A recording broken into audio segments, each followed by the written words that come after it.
During the closing days of 1915, nestled within the eerie confines of the Western Front, trenches and dugouts scarred the earth. The ubiquitous odor of damp earth, the sharp tang of gunpowder, the bitter hint of fear, and the putrid smell of death hung heavy in the air. Soldiers, both seasoned and fresh, kept a vigilant eye on no man's land, a narrow strip of terrain separating friend from foe, life from death. Above, the overcast sky bore witness to the sheer human tenacity of survival and the depths of man's inhumanity to man. On the Allied side, Private Arthur Brown, a lanky yet muscular young man from Birmingham, was a part of the 10th Battalion of the Royal Warwickshire Regiment. He found himself huddled in a dugout with several others, their eyes fixated on the no man's land. Brown was a man of few words, his world centered on family, duty, and survival.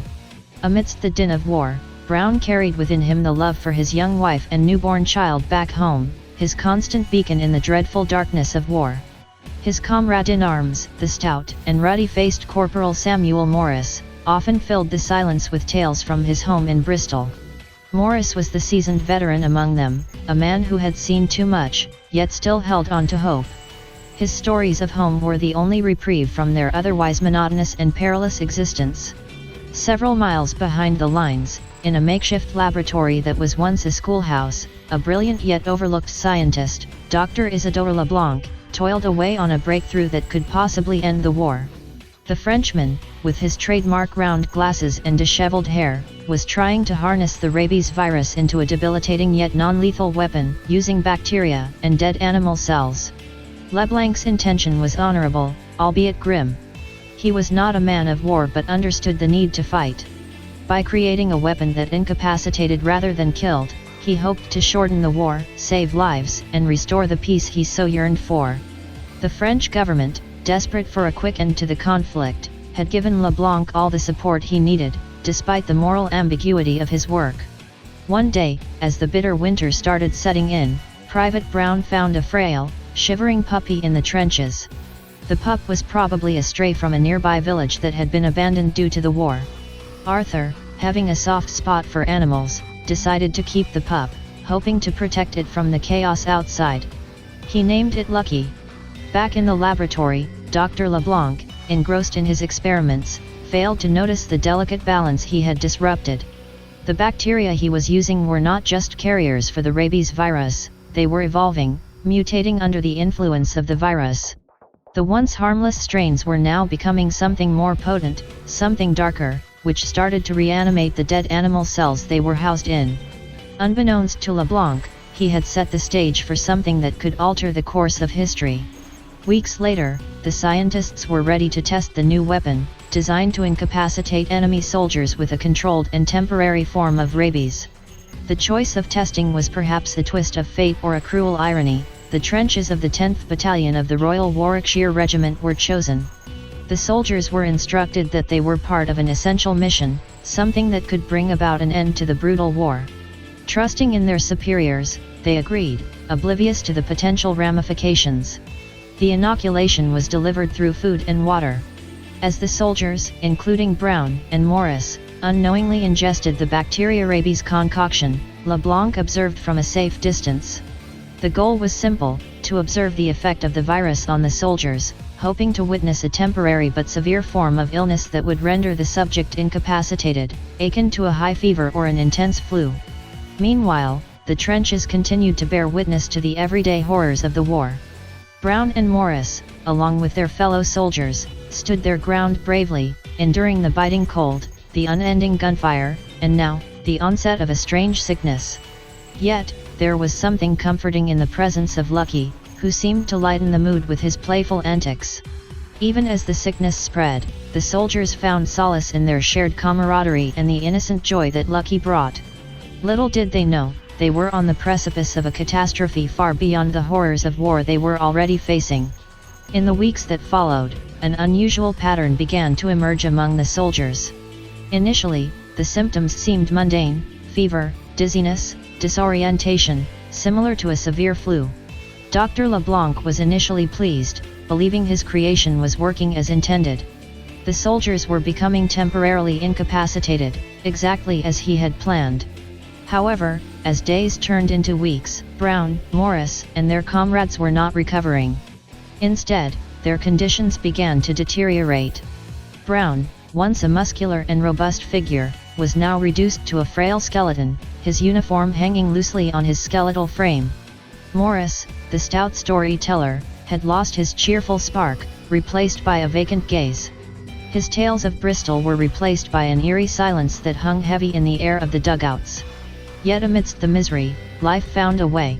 Lucky, the trench puppy, continued to thrive. He was a beacon of hope in the abysmal conditions of the trenches. Brown, even in his deteriorating health, made sure Lucky was fed and taken care of. Their bond was a testament to the resilience of spirit in the direst of situations. Meanwhile, at the makeshift lab, Dr. LeBlanc began to suspect something had gone awry. The soldiers' conditions weren't improving as they should have if his virus was working correctly. Their debilitation wasn't temporary but seemed to be lingering and worsening.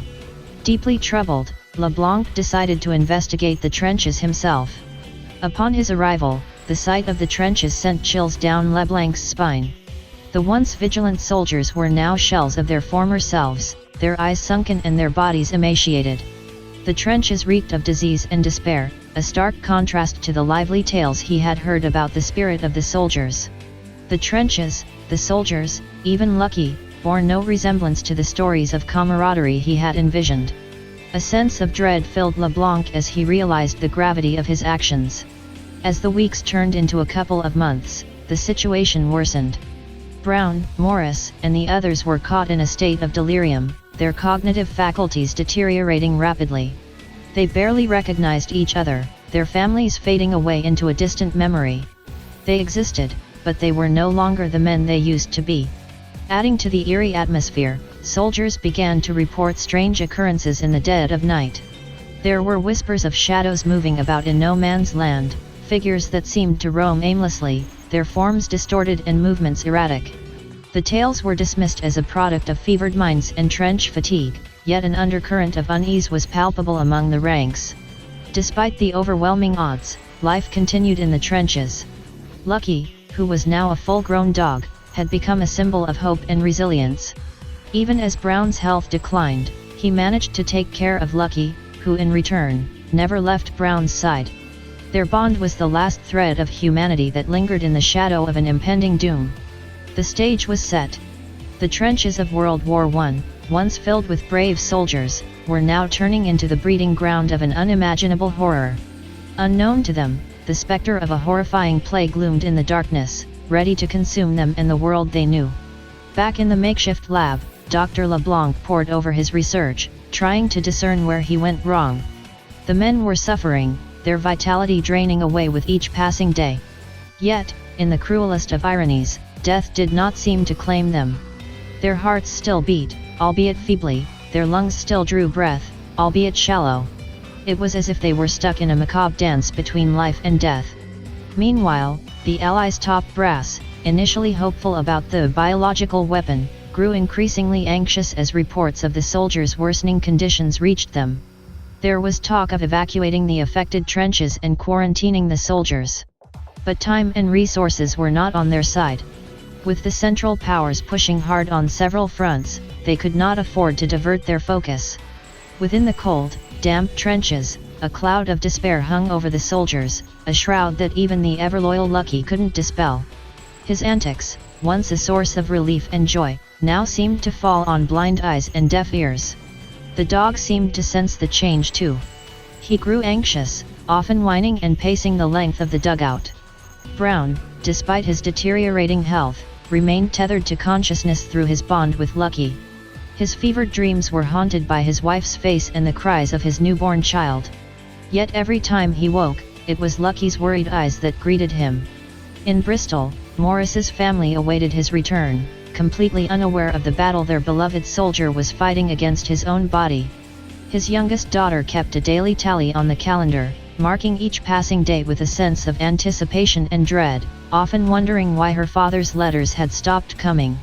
As the disease progressed, the affected soldiers began to showcase more alarming symptoms. They developed an aversion to light, their eyes possessing a vacant yet frenzied stare. Their bodies, despite being emaciated, displayed an unnatural strength when they were provoked or agitated. Yet, they never turned violent against their comrades, their muddled minds somehow clinging to a shred of humanity. Rumors continued to circulate among the other soldiers about the ghostly figures that roamed no man's land. The figures were said to move with a certain pattern, almost as if they were patrolling. These tales, previously dismissed as hallucinations, started gaining credibility as more soldiers reported seeing the same phenomenon. Back in his lab, Dr. LeBlanc was reaching a horrifying conclusion. His intention to create a virus that debilitates was successful, but the duration and the extent of the debilitation were beyond his worst fears. The virus was not only thriving in the host but also altering them fundamentally at a physiological and psychological level. LeBlanc, racked with guilt, threw himself into finding a solution. But each attempt to curb the virus effects ended in vain.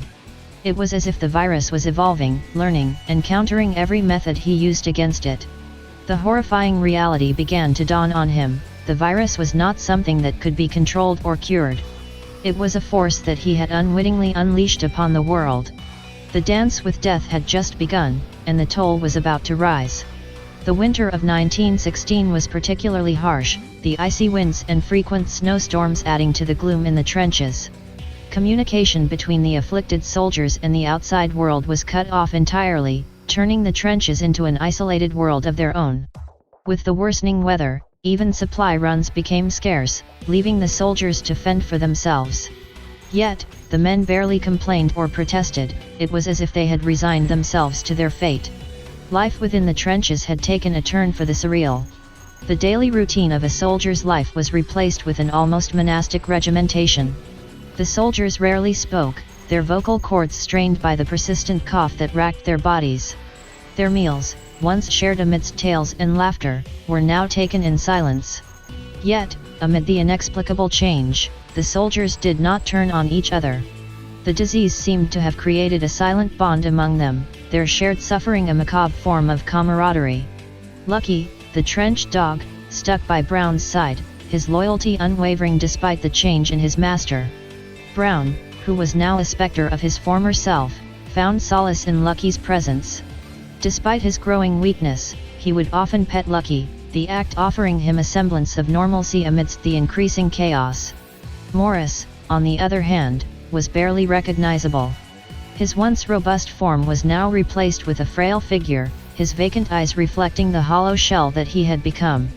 His family's letters, unread and unopened, lay at the bottom of his kit bag, a poignant reminder of a life he could hardly recall. Within the makeshift laboratory, Dr. LeBlanc was grappling with the reality of his creation. His initial hope of finding a cure had all but faded. Each experiment, each antidote, each vaccine, all had failed. His creation was not just a virus, it was a force of nature, ever evolving, ever adapting, and seemingly invincible. His guilt was gradually replaced by a sense of dread for the potential catastrophe he had instigated. The sightings of figures in no man's land grew more frequent. The figures were not just seen at night, but in the harsh light of day as well. Their erratic movement and lack of reaction to the chilling cold or the biting winds added to the growing fear among the soldiers. They were witnessing something unnatural, something their trained minds struggled to comprehend. With each passing day, the soldiers' conditions continued to worsen. Their bodies, once strong and resilient, were now shriveled and gaunt. Their minds, once sharp and quick, were now clouded and confused. Yet, they were not dying. Their hearts continued to beat, their lungs still drew breath, and their bodies, despite their alarming condition, continued to function. The specter of a horrifying plague was slowly revealing itself, inching closer to the world with each passing moment. In the wake of this slow-growing terror, one question remained: what would happen once the war ended, and these men were sent home? The grim possibilities of this scenario were chilling. The virus, a product of the war, threatened to follow the soldiers back home, turning a post-war world into a breeding ground for a horror far beyond human comprehension. And in the face of such a threat, humanity could only watch and wait. As winter stretched on, the afflicted soldiers within the trenches seemed to drift further from the realm of the living. The harsh conditions only exacerbated their symptoms, leaving them little more than shadows. Food rations went largely untouched, and sleep seemed to elude most. Yet, the flame of life within them flickered stubbornly, refusing to be extinguished. In Bristol, the Morris family's worry deepened. The last letter they had received was dated months ago. The cheerful, jovial words on the faded paper were a painful contrast to the silence that had followed. Their inquiries to the military headquarters were met with vague assurances of his well-being, increasing their sense of dread. Within the trenches, Lucky's presence remained a bittersweet constant. The dog, unfazed by the unsettling changes around him, continued his daily routine.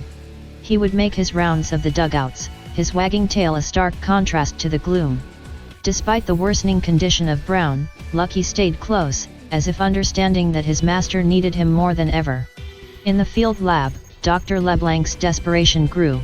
Each failed experiment was a painful reminder of his horrific mistake. Yet, he held on to a shred of hope. He switched his focus to containment, hoping to limit the spread of the virus beyond the trenches.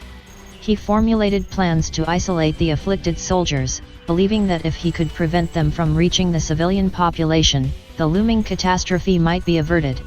On the front lines, the tales of ghostly figures patrolling no man's land continued to circulate, the whispers growing louder with each passing day. These tales were now accompanied by accounts of odd noises, strange growls and echoes that resonated from the deserted battlefield at night. The uncanny events sent a chill down the soldiers' spines, adding to the mounting sense of dread.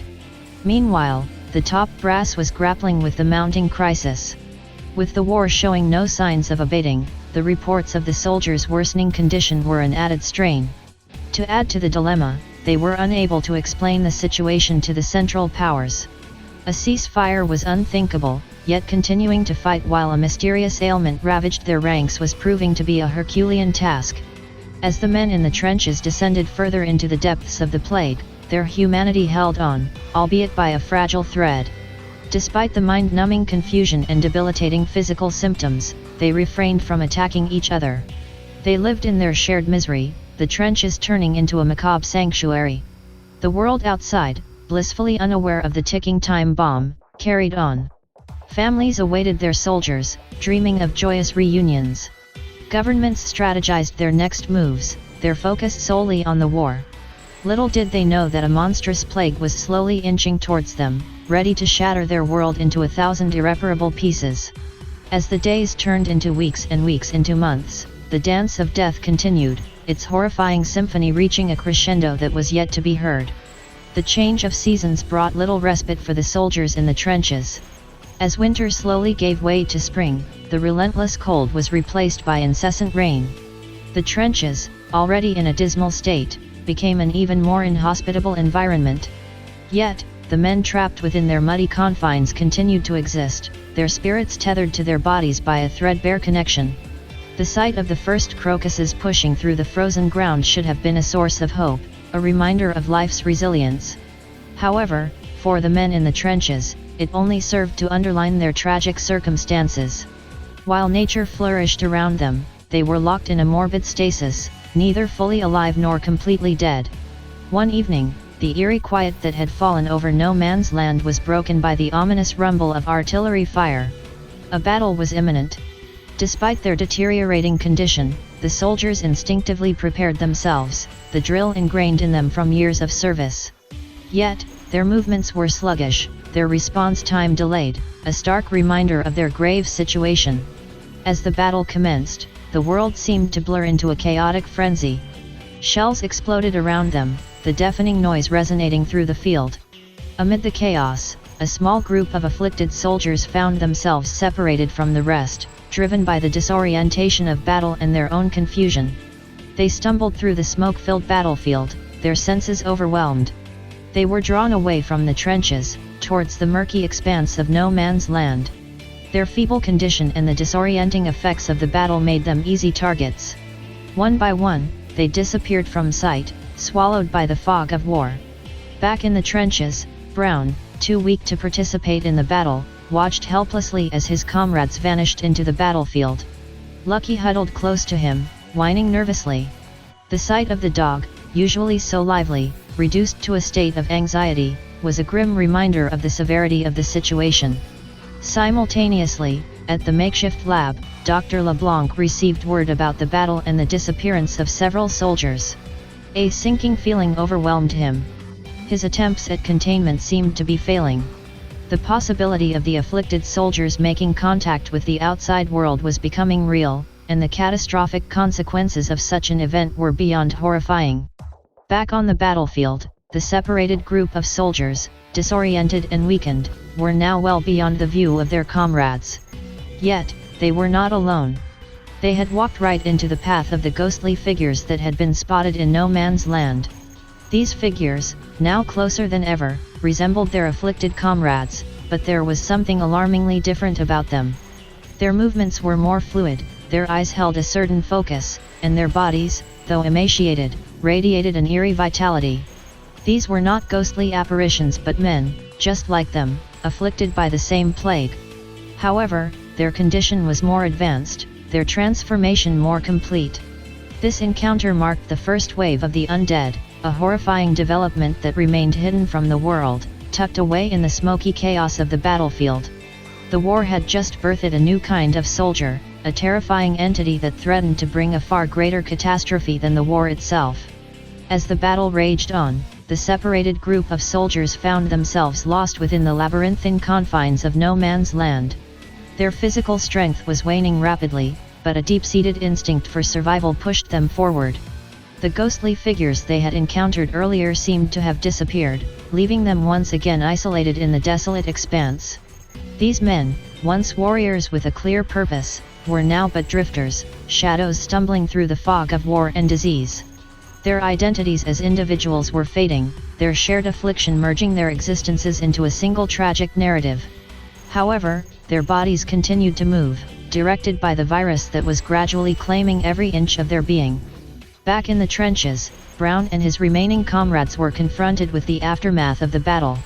The afflicted soldiers who had stayed behind were weakened further by the intensity of the conflict, their bodies barely able to function. Yet, they carried on, their existence a testament to their stubborn will to live, or perhaps, the virus's will to survive. Lucky, the trench dog, was visibly unsettled. He paced restlessly, his ears pricking up at the faintest of sounds. It was as if he sensed the grim turn of events, his instincts attuned to the subtle shift in the atmosphere. His once vibrant eyes now mirrored the despair and confusion that had taken over his home, the trenches. Meanwhile, in the makeshift lab, Dr. LeBlanc was grappling with a sense of impending doom. The news of the missing soldiers had unsettled him deeply. His initial focus on containment seemed almost naive now.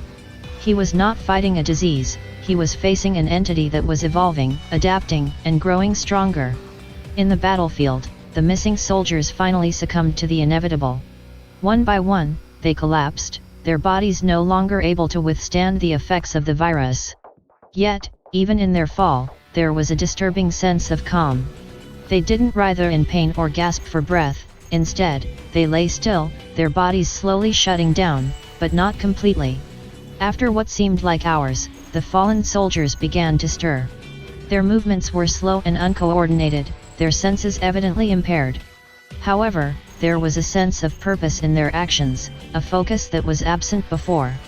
The virus had taken complete control, transforming these men into beings that were neither living nor dead, but something terrifyingly in between. As the echoes of battle faded into an ominous silence, the undead soldiers roamed no man's land, their presence a chilling secret known only to the desolate battlefield. Unseen by the world, an ungodly transformation was underway.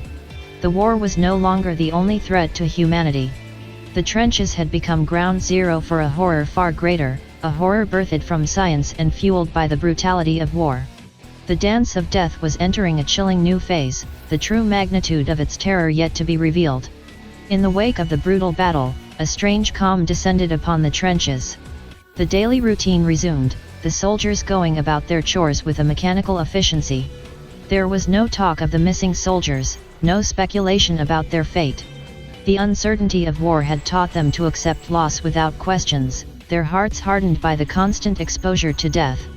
Brown, however, couldn't shake off the uneasy feeling. The disappearance of his comrades, the strange figures in no man's land, the rapidly worsening conditions, it all pointed towards a terrifying reality that he was unable to fully comprehend. Lucky, ever loyal, seemed to share his concern, the dog's restless behavior a reflection of the unspoken anxiety. In the makeshift lab, Dr. LeBlanc found himself at a crossroads. The disturbing reports about the missing soldiers and their presumed transformation into the undead had thrown him into a state of turmoil. Should he continue his futile attempts at finding a cure, or should he alert the higher authorities about the true nature of the unfolding catastrophe? Meanwhile, on the desolate battlefield, the undead soldiers roamed, their existence concealed by the smoky remnants of the recent combat. Their bodies, once weakened by the virus, were now driven by it. Their movements were slow but determined, their instincts driven by an unseen force. Their eyes, devoid of any human emotion, held a predatory gleam, a sign of their grotesque transformation. In the trenches, the surviving soldiers were sinking further into the grip of the virus. Their bodies were deteriorating rapidly, their minds increasingly confused. Their faces, once familiar, were now almost unrecognizable, their features distorted by the progression of the disease. Yet, they did not display the same vitality as their undead comrades, their condition seemingly stuck in a state of limbo. Back in the field lab, Dr. LeBlanc finally made his decision. He began to pen down his observations, his research, his failures, and his fears. His confession, a detailed account of the creation and evolution of the virus, was his final attempt at mitigating the impending disaster. If he couldn't stop the plague, he could at least warn the world about it. As days turned into weeks, the grim reality of the trenches remained hidden from the world. The virus continued to grow, to transform, to claim. The missing soldiers, now a part of the undead, were forgotten faces of a war that was steadily spiraling into a far greater horror. The ghostly figures of no man's land were no longer apparitions but a chilling prelude to an apocalypse. The trenches, once a symbol of human resilience, were now incubators for an ungodly enemy, an enemy that was waiting patiently for its moment to strike. The Great War was silently birthing a far greater terror, its true horror lurking just beneath the surface, its revelation a ticking time bomb. In the trenches, the passage of time had become a vague concept. Days blended into nights, and nights merged into days, the distinction blurred by the perpetual gloom.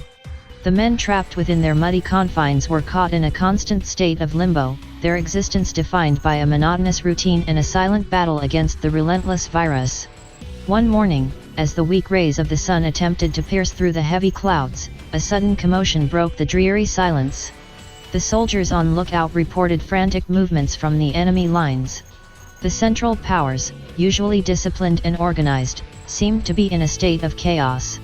As the news spread through the trenches, a sense of unease set in, the unusual activity a stark contrast to the numbing stillness they had grown accustomed to. Brown, despite his weakened state, dragged himself to the lookout post. Through his binoculars, he observed the frenzied activity. The enemy soldiers seemed to be retreating, their movements hurried and disoriented. There were no signs of an incoming attack, no sounds of artillery being loaded, no visual cues of a planned offensive. It was as if they were running from an unseen threat. Back in the field lab, Dr. LeBlanc's fear grew. He received the reports of the enemy's unusual behavior with a sinking heart. His worst nightmare was coming to life. The undead soldiers, the product of his miscalculated experiment, seemed to have invaded the enemy lines. The virus was spreading, its reach now extending beyond the confines of the trenches he was familiar with. On the battlefield, the undead soldiers had indeed found their way to the enemy trenches. Their predatory instincts, driven by the virus, had guided them across no man's land. Their appearance, horrifyingly similar to the living, had allowed them to infiltrate the enemy lines undetected, their true nature hidden beneath the guise of common affliction. Once within the enemy trenches, their transformation into monsters became apparent. They attacked their unsuspecting targets, their actions neither strategic nor human. The victims, caught off guard, stood no chance against these new enemies. The virus claimed more bodies, its army of undead growing steadily. In the Allied trenches, the true extent of the event remained a mystery. All they knew was that the enemy was retreating, their actions uncharacteristic and baffling. Theories circulated, each more terrifying than the last. The ghostly figures of no man's land were mentioned in hushed whispers, their existence slowly becoming a horrifying reality. Despite the growing fear, there was an unsaid hope that the enemy's retreat would bring a momentary respite, a chance for them to regroup and recover. Little did they know that the enemy they were prepared to fight had evolved, their battlefield tactics redundant against this new foe. The real battle was just beginning, the enemy was closer than they imagined, and time was running out. The clock was ticking, each second a step closer to an inevitable encounter with the monsters birthed by the Great War. In the dim light of the trench, Brown sat hunched over, his frail body racked with bouts of shivering. The disease had reduced him to a skeletal version of his former self, but there was a new spark in his eyes, a resilience that hadn't been there before. His condition, despite all odds, seemed to be improving. Even Lucky seemed to pick up on his slow recovery, the dog displaying a newfound cheerfulness around his ailing companion. As Brown regained bits of his strength, a development from the top command sent ripples through the trench. A small team of soldiers was assembled for a reconnaissance mission. Their objective, to investigate the sudden retreat of the enemy. Volunteers were called for, and Brown, driven by a need to understand the strange events unfolding around him, decided to join.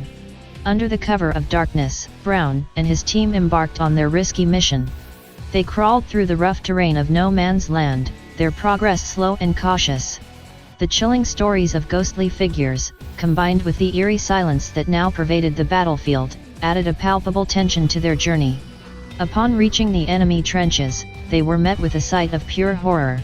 The place was desolate, the usual hustle and bustle replaced by an unsettling silence. Bodies of enemy soldiers lay scattered, their faces frozen in expressions of terror.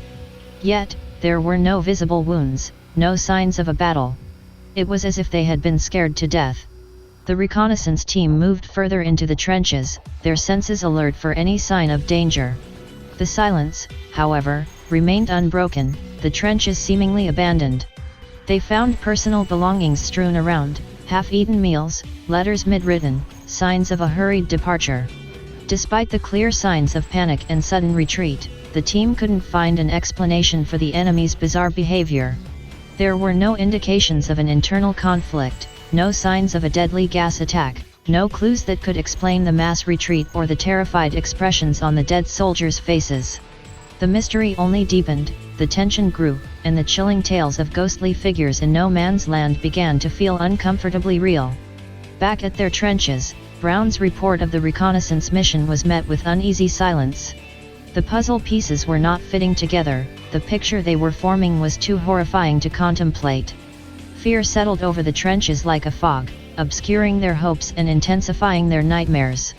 Meanwhile, Brown, while still weak, felt an urgency that gave him strength. His recovery, though slow, was providing him with a new perspective on the situation. The mystery of the enemy's retreat and the desolate trenches had to have an explanation, and he was becoming determined to uncover it. Little did he know that the reality was far grimmer than anything he could imagine. The undead were lurking in the shadows, biding their time, their existence a chilling secret that was slowly creeping towards the light. As the day faded into another grim night, an uneasy quiet settled over the trenches. Brown, finding sleep elusive, sat up watching the stars trying to peep through the clouded skies. The horrors of the day, the eerie emptiness of the enemy trenches, and the unsolved mystery of the ghostly figures continued to haunt his thoughts. Within the confines of the recovery tent, the condition of several afflicted soldiers took a sudden turn for the worse. The virus, having slowly eaten away at their bodies, was now draining their last reserves of strength. As the night deepened, one by one, these brave men succumbed to their relentless enemy. Their loss was silent, their passing unnoticed amidst the sleep-worn men.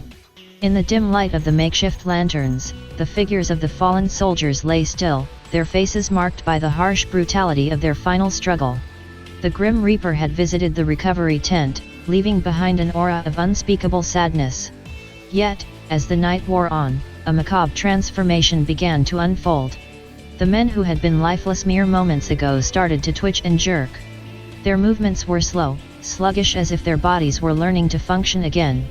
Their eyes fluttered open, revealing a vacant stare. The men who had been declared dead were moving. They were no longer men, they were something else. The transformation went unnoticed for a while, the night providing a dark veil for this ungodly spectacle. However, as the first rays of the dawn started to light up the sky, the shocking reality revealed itself. The undead were within their ranks, silently growing in number. A young medic, reporting for his early shift, was the first to encounter this terrifying scene. His blood turned cold as he watched the deceased patients moving about, their actions mindless, their existence a blasphemy against nature. Panicked, he ran to alert the others, his voice cutting through the crisp morning air, bringing with him a new kind of fear, a new kind of enemy. Brown, jolted from his thoughts, sprung into action. A small group of soldiers quickly gathered to handle the situation. They managed to isolate the tent, keeping the incident contained. Their comrades were now their captives, their tent a temporary prison. The scale of the incident was small, but the implications were massive. The trenches of the Great War were not just fields of battle between nations anymore. A new war was brewing within their ranks, a war between the living and the undead. The dawn of this horrifying day marked the beginning of a new era in the Great War, an era where death could be a beginning, not an end. The virus had claimed its ground, its victims rising to testify its power. The slow dance with death was escalating into a horrifying waltz, its tune echoing across the battlefield. The dawn brought with it a new reality for the soldiers in the trenches. The isolated incident in the recovery tent, while contained, had sent a shockwave through the ranks. Men exchanged uneasy glances, their voices hushed as they whispered about the night's events.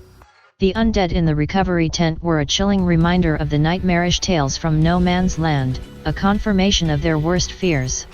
The virus, once seen as a mere sickness, was now revealed in its true, horrifying form.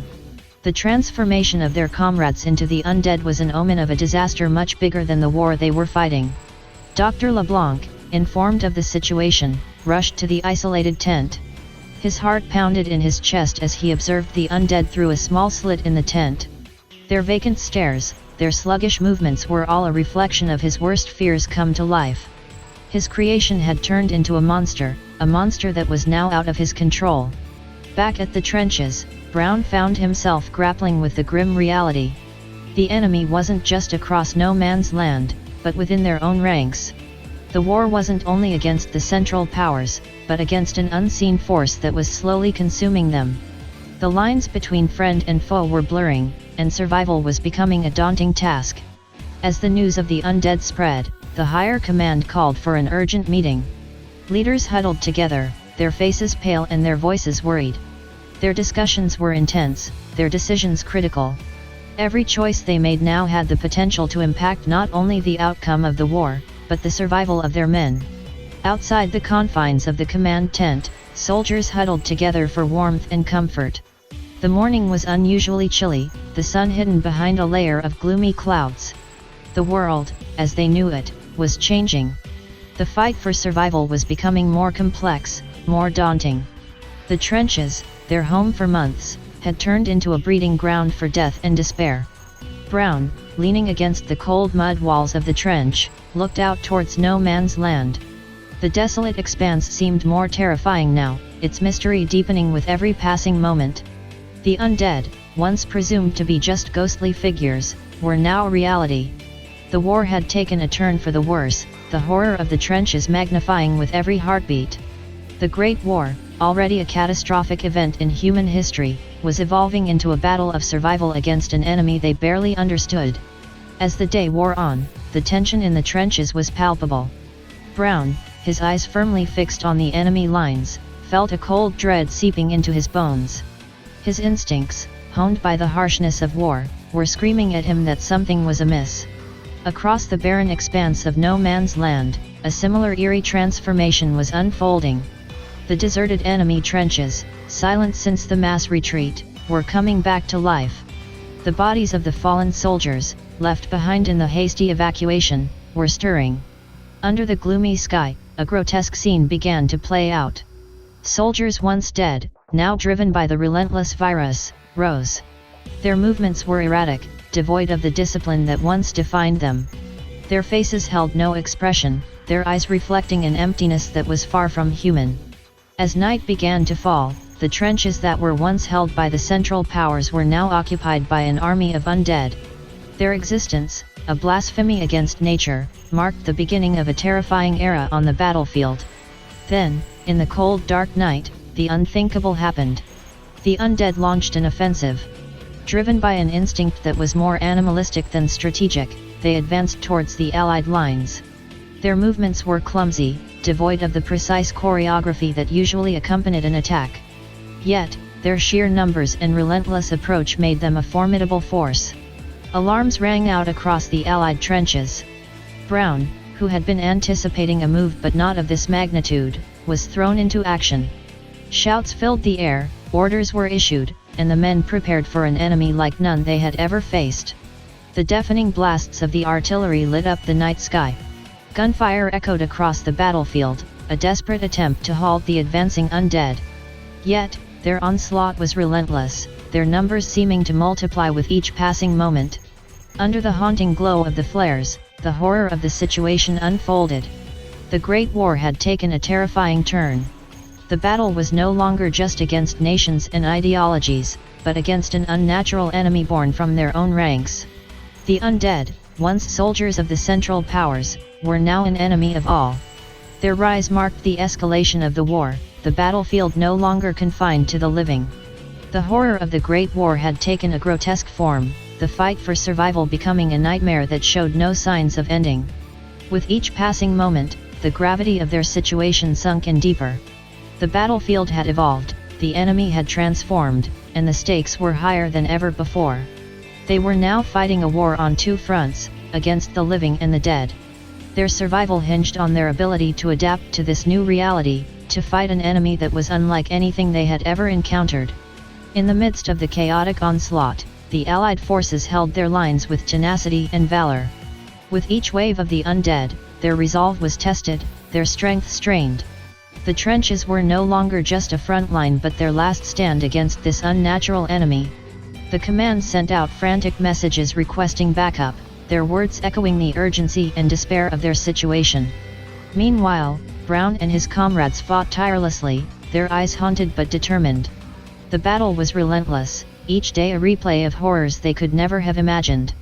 Days turned into weeks, their nights filled with the moans of the undead, their days consumed by the unending fight for survival.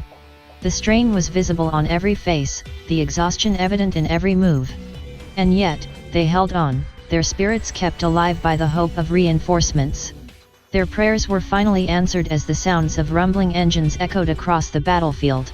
Over the horizon, a fleet of hulking Mk5 tanks made its appearance, their silhouettes a welcome sight against the war-torn landscape. The backup had arrived, their presence a much-needed boost to the weary soldiers. Behind the armored might of the tanks, platoons of fresh soldiers marched in. Their faces held a mixture of determination and apprehension, their grips on their weapons tight. They were the much-needed reinforcements, the fresh blood that would invigorate the tired ranks of the Allied forces. The arrival of the reinforcements brought a glimmer of hope in the desolate trenches. The soldiers cheered, their voices hoarse but filled with relief. The tanks, with their mighty cannons and imposing structure, provided them with a sense of security they hadn't felt in weeks. As the new soldiers integrated into the trenches, stories of their struggles against the undead were shared. Their tales brought new perspectives, their experiences a stark reminder of the shared horror they were all part of. The battlefront had transformed, the war had changed, and they were all soldiers in this terrifying new world. The arrival of the reinforcements marked a new phase in their fight against the undead. With renewed strength and increased firepower, the Allied forces braced themselves for the battles ahead. The Great War had taken a monstrous turn, the challenge greater than ever before. Yet, their resolve was stronger, their will to survive burning brighter. They were ready to face their enemy, to fight until their last breath, to stand against the undead in the trenches of the Great War. With the arrival of reinforcements, the Allied forces were able to initiate some semblance of tactical operations once again. Teams of scouts were formed, their objective to venture into no man's land and gather intelligence about the undead enemy. Brown found himself assigned to one such team, a daunting task he accepted with a silent nod. The group, a mix of seasoned veterans and fresh faces, moved under the cover of darkness, their hearts heavy with anticipation. The task was perilous, their path fraught with the unknown. Yet, the need for information was paramount. Days turned into nights as the scout teams ventured further into no man's land. The desolate landscape, littered with decaying bodies and destroyed equipment, was a grim testament to the battle that had once raged here. Now, it was a grotesque theater where the undead reenacted their past lives. As the scouts observed from concealed positions, they noticed an unnerving pattern. The undead, their movements slow and disjointed, were not merely shuffling around aimlessly. They were imitating the routines of their previous lives as soldiers, but in a horrifyingly distorted manner.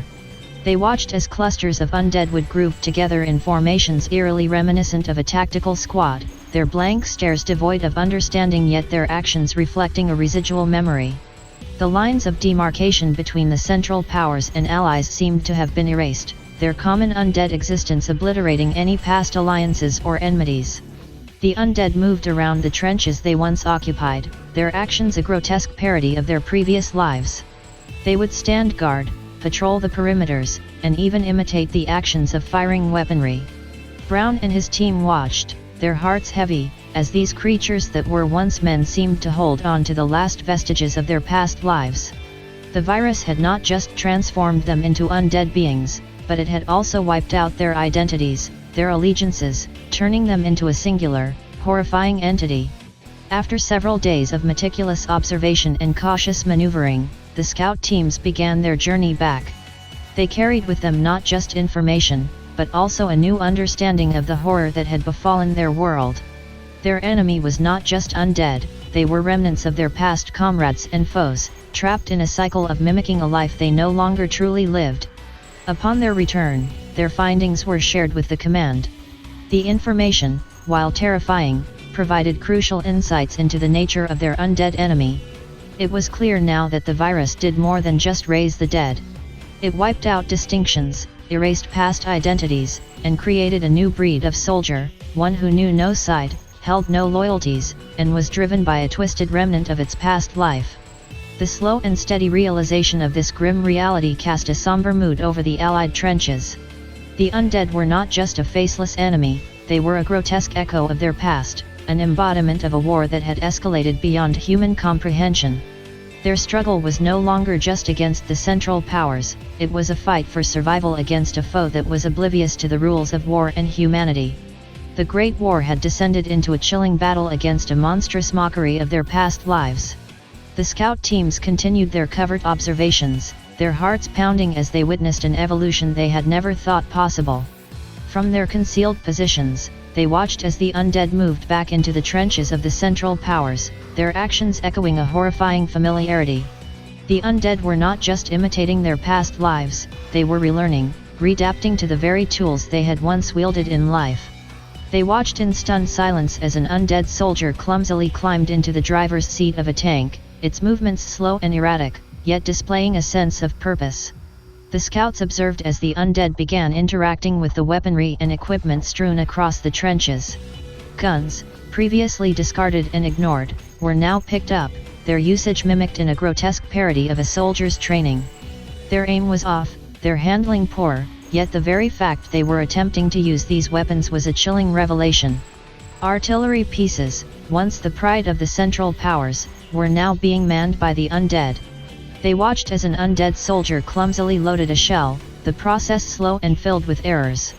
Another undead soldier took position at the firing mechanism, its blank gaze fixated on the distant horizon. Yet, despite their efforts, the artillery pieces remained silent, their operation too complex for the undead to fully comprehend. The sight of the undead relearning their past skills was both fascinating and terrifying. Their interactions with the weapons were primitive and clumsy, yet the undeniable fact was that they were learning, however slowly and erratically. This development marked a new chapter in their understanding of the virus and its effects on its hosts. Over several days, the scouts documented these developments in their reports. Their detailed accounts painted a picture that was hard to digest for the command. The virus, it seemed, was not content with just raising the dead. It was pushing its hosts, urging them to adapt, to learn, to become a greater threat. Back at the Allied command, the reports were met with grim faces and worried murmurs. This new development was beyond anything they had anticipated.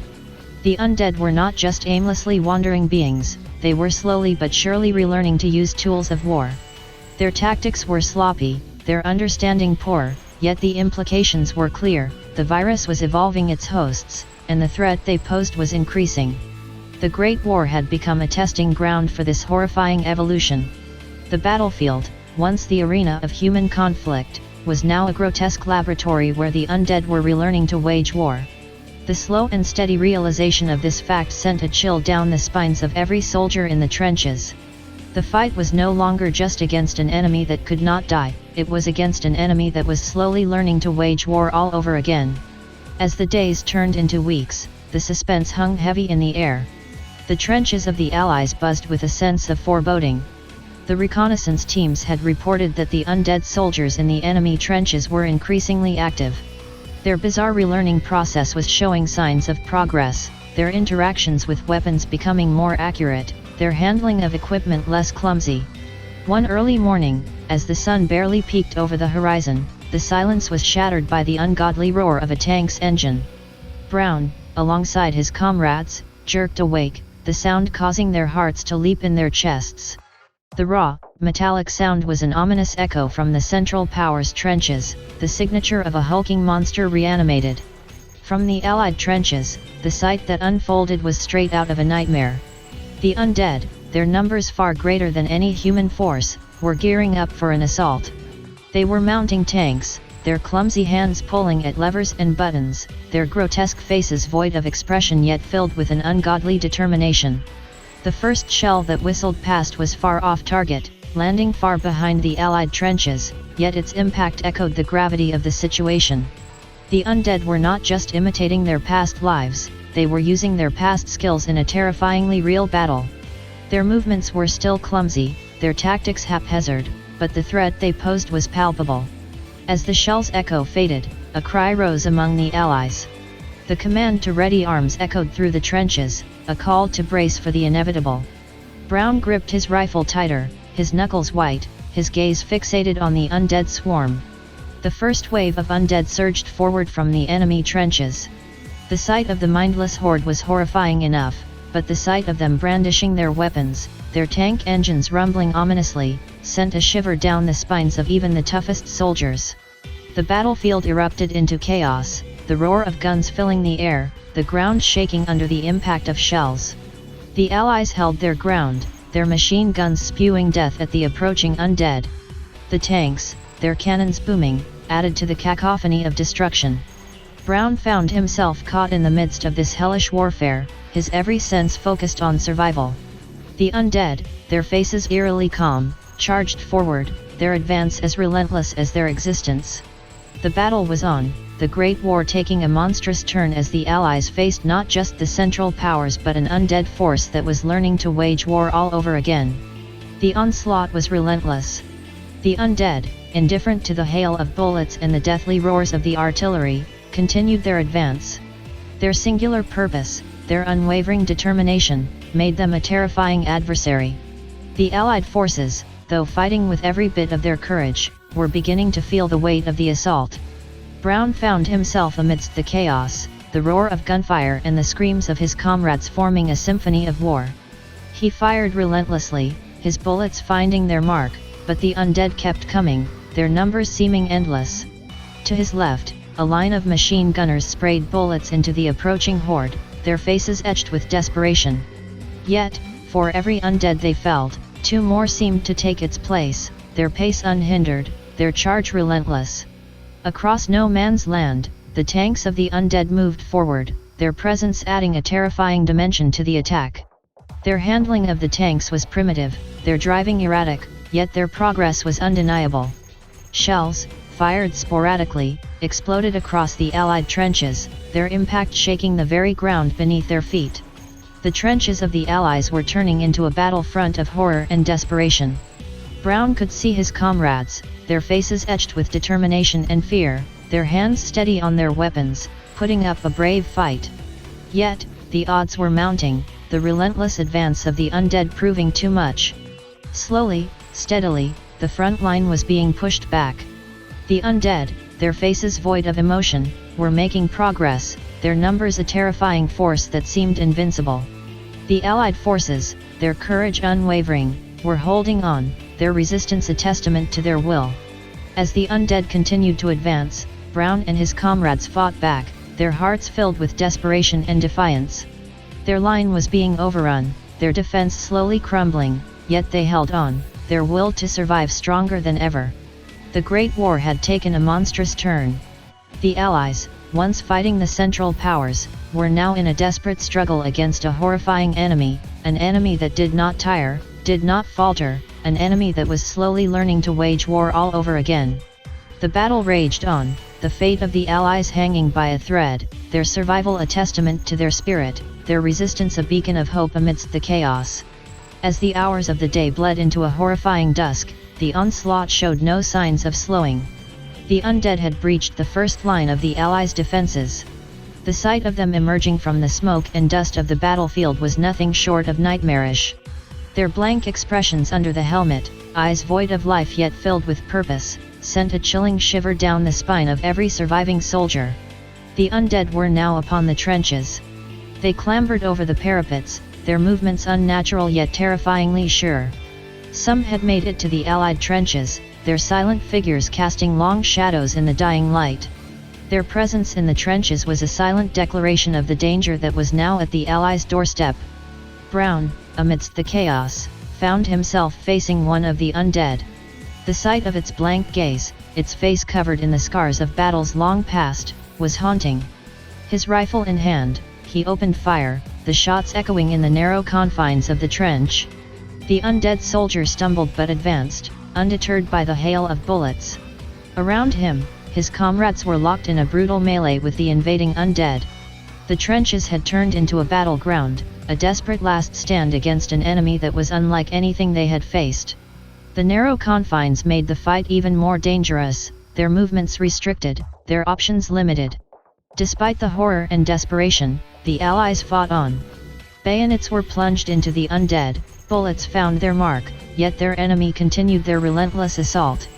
Their clumsy yet purposeful handling of their weapons, their unwavering charge, was a testament to the horrifying transformation they had undergone. As the fight raged on, the trenches echoed with the sounds of gunfire, the clash of bayonets, the grunts of men and the haunting silence of the undead. Yet, despite the odds, the Allies held on, their resistance fueled by desperation and defiance. As night fell, the battle in the trenches was far from over. The Allies, their defenses slowly being overrun, continued to put up a courageous fight, their spirits unbroken. The trenches, once a symbol of their determination and fortitude, were now the stage for a horrifying battle, a fight for survival against an enemy that was as relentless as they were horrifying. The struggle continued deep into the night, the trench turning into a gruesome stage for a battle that seemed never-ending. The Allies fought with everything they had, their desperate cries echoing alongside the eerie silence of their undead adversaries. After what felt like an eternity, the sounds of the battle began to wane. Brown, his body aching, his spirit weary yet unbroken, found the strength to deliver a final, decisive blow to an approaching undead soldier. Around him, his comrades fought with a similar desperate tenacity, their courage burning bright against the darkness of their situation. Slowly but surely, they began to regain control of their trench. The undead were pushed back, their relentless assault momentarily halted. Despite their overwhelming numbers, the unyielding spirit of the Allies had held them at bay.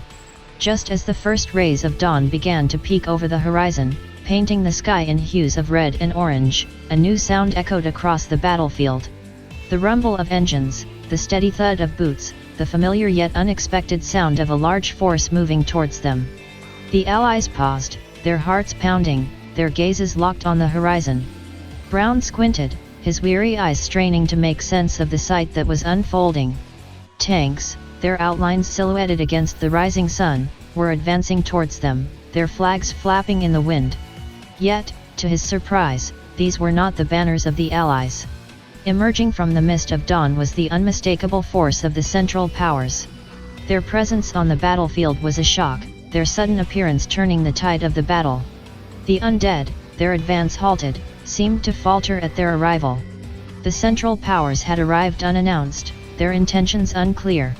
Yet, in the face of a common enemy, a horrifying force that threatened them all, the lines between the Allies and the Central Powers blurred. The Great War had taken an unexpected turn, the enemies of old now potential allies in a fight against a terrifyingly common enemy. The fate of the trench, of the Allies, and perhaps the entire war, was hanging in the balance, the next move uncertain in the dawn of this new day. As the morning sun washed over the battlefield, the Central Powers began their approach, their armored vehicles roaring to life with a dreadful purpose.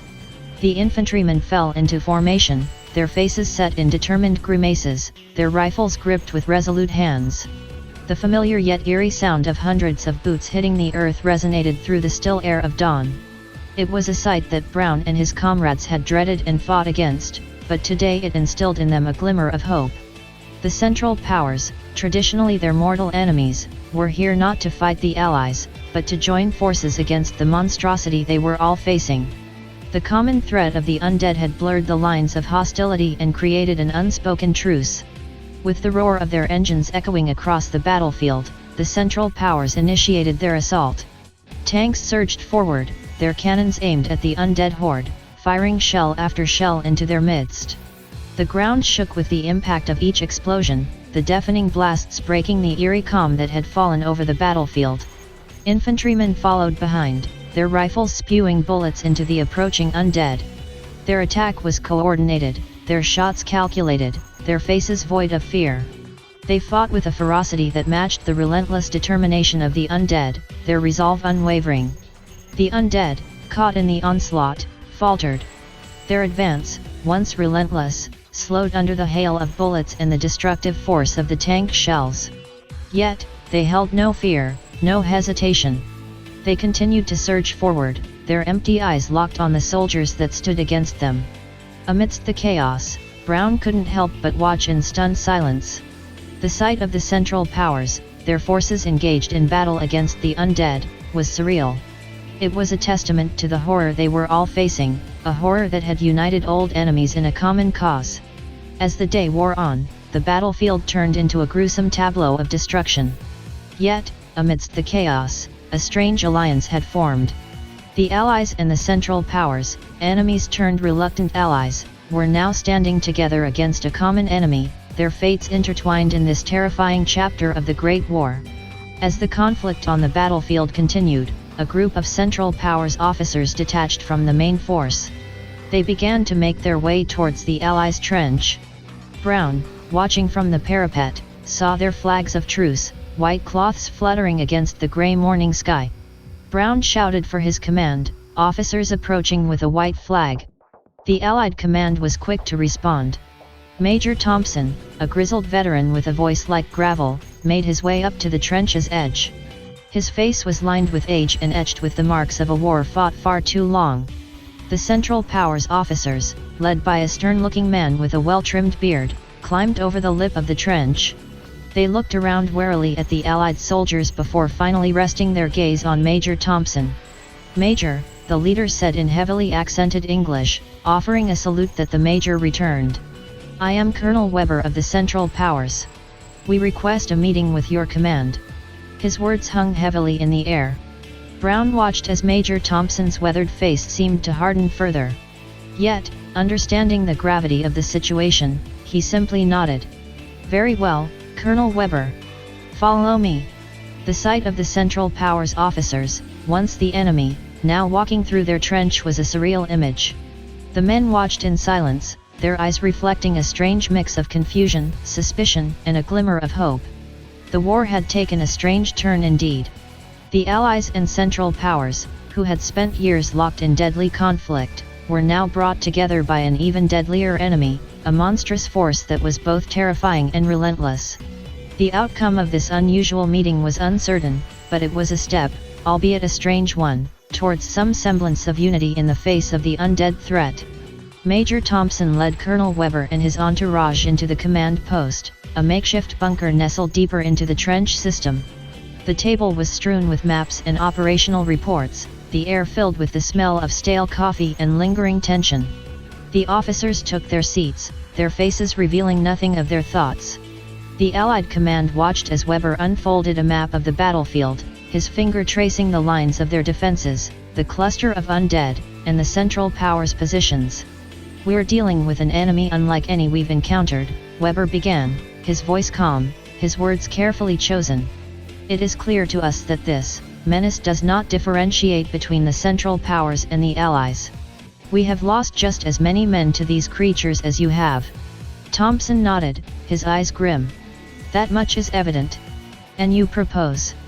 Weber's eyes met Thompson's. "A joint operation. Together, we stand a far better chance against them than alone. Our analysts believe that if we can pool our resources, create a unified front, we can drive them back." There was a moment of silence as Thompson digested the proposition. "You're asking us to forget years of conflict, to put aside the fact that just days ago, we were at each other's throats." Weber held his gaze, his expression steadfast. "I'm asking you to consider the greater threat. We can either continue our fight and become fodder for these creatures, or we can unite and stand a chance." The room fell into a tense silence, the weight of Weber's proposition hanging in the air.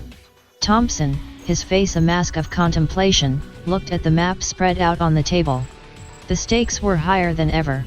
The Great War had morphed into a fight for survival, the enemy no longer confined to opposing trenches, but a horrifying force that threatened them all. With a heavy sigh, Thompson extended a hand towards Weber. "Then we fight together, for now. We'll push these creatures back to where they came from." Weber shook his hand, his expression acknowledging the gravity of their agreement. An unlikely alliance had been formed in the face of an unfathomable enemy. What lay ahead was uncertain, but it was a path they had chosen to walk together, their survival depending on their unity against the onslaught of the undead. Thompson and Weber, once adversaries now allies, huddled over the map spread across the table. The plan they devised was ambitious, strategic, and above all, necessary. Their goal was to contain the spread of the undead, to confine them within no man's land. "We need to start constructing a quarantine line," Thompson began, his finger tracing the boundary of no man's land on the map. "Something strong enough to hold them back, to isolate them." Weber nodded, adding, "We'll need to work in shifts, keeping a vigilant watch while the rest construct the barriers. We have plenty of barbed wire, and I'm sure you do as well. We'll also need watchtowers," Thompson suggested, "floodlights, high-powered rifles, anything that can give us an edge." As the days turned into weeks, the Allied and Central Powers worked in an uneasy harmony. No man's land, once a desolate wasteland of mud, barbed wire, and the fallen, slowly transformed into a quarantine zone. A line of fortifications started to emerge, a wall of steel and barbed wire bathed in the harsh light of floodlights. The undead, seemingly aware of the activity, prowled the edge of the quarantine line, their presence a chilling reminder of the threat that lurked just beyond. Despite this, the work continued, the soldiers knowing that their survival depended on the successful completion of this line. Towers rose against the skyline, manned by sharpshooters from both sides. They kept a constant vigil, their eyes scanning the undead that lingered at the edge of the quarantine line, their rifles at the ready. The construction of the quarantine line was a monumental task, one that pushed both the Allied and Central Powers to their limits. But they persevered, their efforts fueled by the shared need for survival and the hope that this plan would stem the tide of the undead. As the quarantine line took shape, so did a strange camaraderie between the soldiers of the opposing sides. They worked together, ate together, and stood guard together, their past animosities momentarily forgotten in the face of the shared threat. In this world turned upside down, the unity between these former enemies was perhaps the most bizarre outcome of all. The Great War had indeed changed, its focus shifted from conquest to survival, its enemies now bound together in an uneasy truce against a common foe. As the weeks wore on, the strain of the work and the constant threat from the undead began to wear on the men. The message for reinforcements had been sent out and anxiously awaited. Days turned into nights and back again as they toiled on, the towering fortifications a testament to their unwavering determination. Then, one chilly dawn, a welcome sight appeared on the horizon. Dust clouds billowed in the distance, growing larger and larger until the shapes of armored vehicles and marching men became discernible. The reinforcements had arrived. A cheer broke out among the exhausted men at the sight. The Allied reinforcements, a mix of fresh recruits and battle-hardened veterans, poured into the trench, their faces grim yet determined. They carried with them not just extra hands for the work, but also hope and the promise of respite for the weary soldiers. The same scene was mirrored on the side of the Central Powers. A wave of soldiers and machinery advanced toward their trench. The soldiers, once the foes of the Allies, now felt like their comrades in this fight, their arrival inciting the same relief and hope. With the reinforcements, the construction of the quarantine line gained momentum. The fresh troops quickly acclimatized to the peculiar circumstances and lent their strength to the cause. The veterans from both sides guided the new men, sharing their knowledge and strategies about the undead menace. Under the guidance of Thompson and Weber, the soldiers worked diligently, their common goal driving them. The completion of the quarantine line was in sight, the fortifications now a formidable barrier against the undead threat. In this bleak and strange situation, the arrival of reinforcements symbolized more than just additional manpower. It represented the will of both the Allies and Central Powers to fight back, to protect their homes and their humanity. It was a testament to their resilience and their determination to survive against all odds. The final phase of the plan was set into motion. Both Thompson and Weber knew it was risky, but there was no other choice. Distraction and diversion were the keys to success. "We'll need to draw their attention," Thompson said, studying the map laid out before them. "A few platoons will have to push into the enemy trenches. Cause enough of a stir to pull them away from no man's land." Weber agreed, "It's dangerous, but necessary. We can't have them interfering while we finalize the quarantine." Thus, a joint force composed of both Allied and Central Powers soldiers was assembled. These brave men knew the risks, yet they accepted their orders with determination etched on their faces. The diversionary force, led by Lieutenant Harrison from the Allies and Hauptmann Müller from the Central Powers, prepared to venture into the enemy lines. As they advanced, the majority of their forces began the last phase of the quarantine process. Barbed wire was unrolled, watchtowers manned, and high-powered spotlights switched on. Each section of the wall was strengthened, made as impregnable as possible. The floodlights bathed no man's land in a harsh, unwavering light, a stark contrast to the looming darkness of the undead-infested trenches. Meanwhile, Harrison and Mueller's force had reached the outskirts of the enemy trench. The eerie silence was broken only by the occasional groan of the undead. They pressed on, their guns blazing, drawing the attention of the undead soldiers. Back at the quarantine line, the soldiers worked tirelessly, spurred on by the distant sounds of gunfire and explosions. Every passing minute was crucial. Every section fortified was another step closer to their goal. The diversionary force fought bravely, their bullets tearing into the undead. Yet, for every one they put down, two more seemed to take its place. However, their mission was not to wipe out the undead, but to keep them occupied, and in that, they were successful. As the night deepened, the quarantine line was finally completed. A cheer rose from the men, both weary and relieved. They had done it. They had successfully enclosed no man's land. All they could do now was to wait and see. The gamble was made.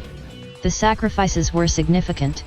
But, in their hearts, they held on to the hope that their monumental efforts would stem the tide of the undead threat, preserving what was left of their war-torn world. With the completion of the quarantine line, a semblance of order returned to the front. The reinforced line of defense stood strong, the floodlights casting long shadows across no man's land.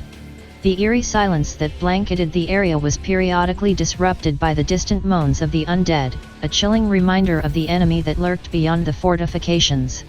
The soldiers patrolled the length of the quarantine line vigilantly, their eyes scanning the desolate expanse for any signs of movement.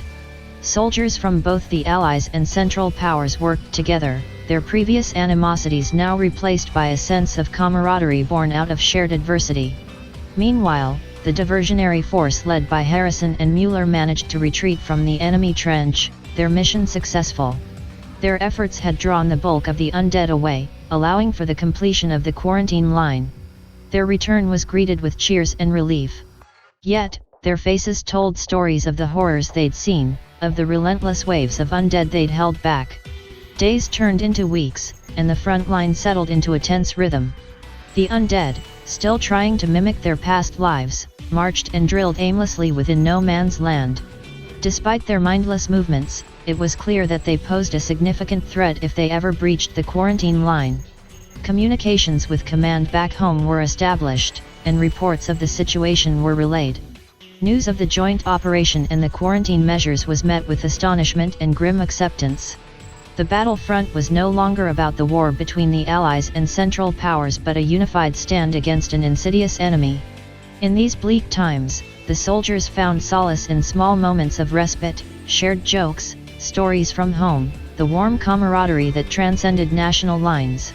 Each day brought with it the fear of an impending attack but also the hope that their efforts would hold, that their unified front would keep the undead at bay. They remained vigilant, their survival hanging in the balance. The specter of the undead threat loomed large over them, casting a shadow on the world as they knew it. But in the face of this unprecedented danger, they stood united, their resolve unbroken. The battle was far from over, and the soldiers prepared for whatever lay ahead, their courage and unity their strongest weapons against the advancing darkness. Despite the palpable tension, life on the front lines fell into a bizarre routine. The soldiers woke, ate, drilled, and patrolled as if they were in a regular war. But they were always under the watchful eyes of the undead horde beyond the quarantine line, their presence a constant, lurking threat.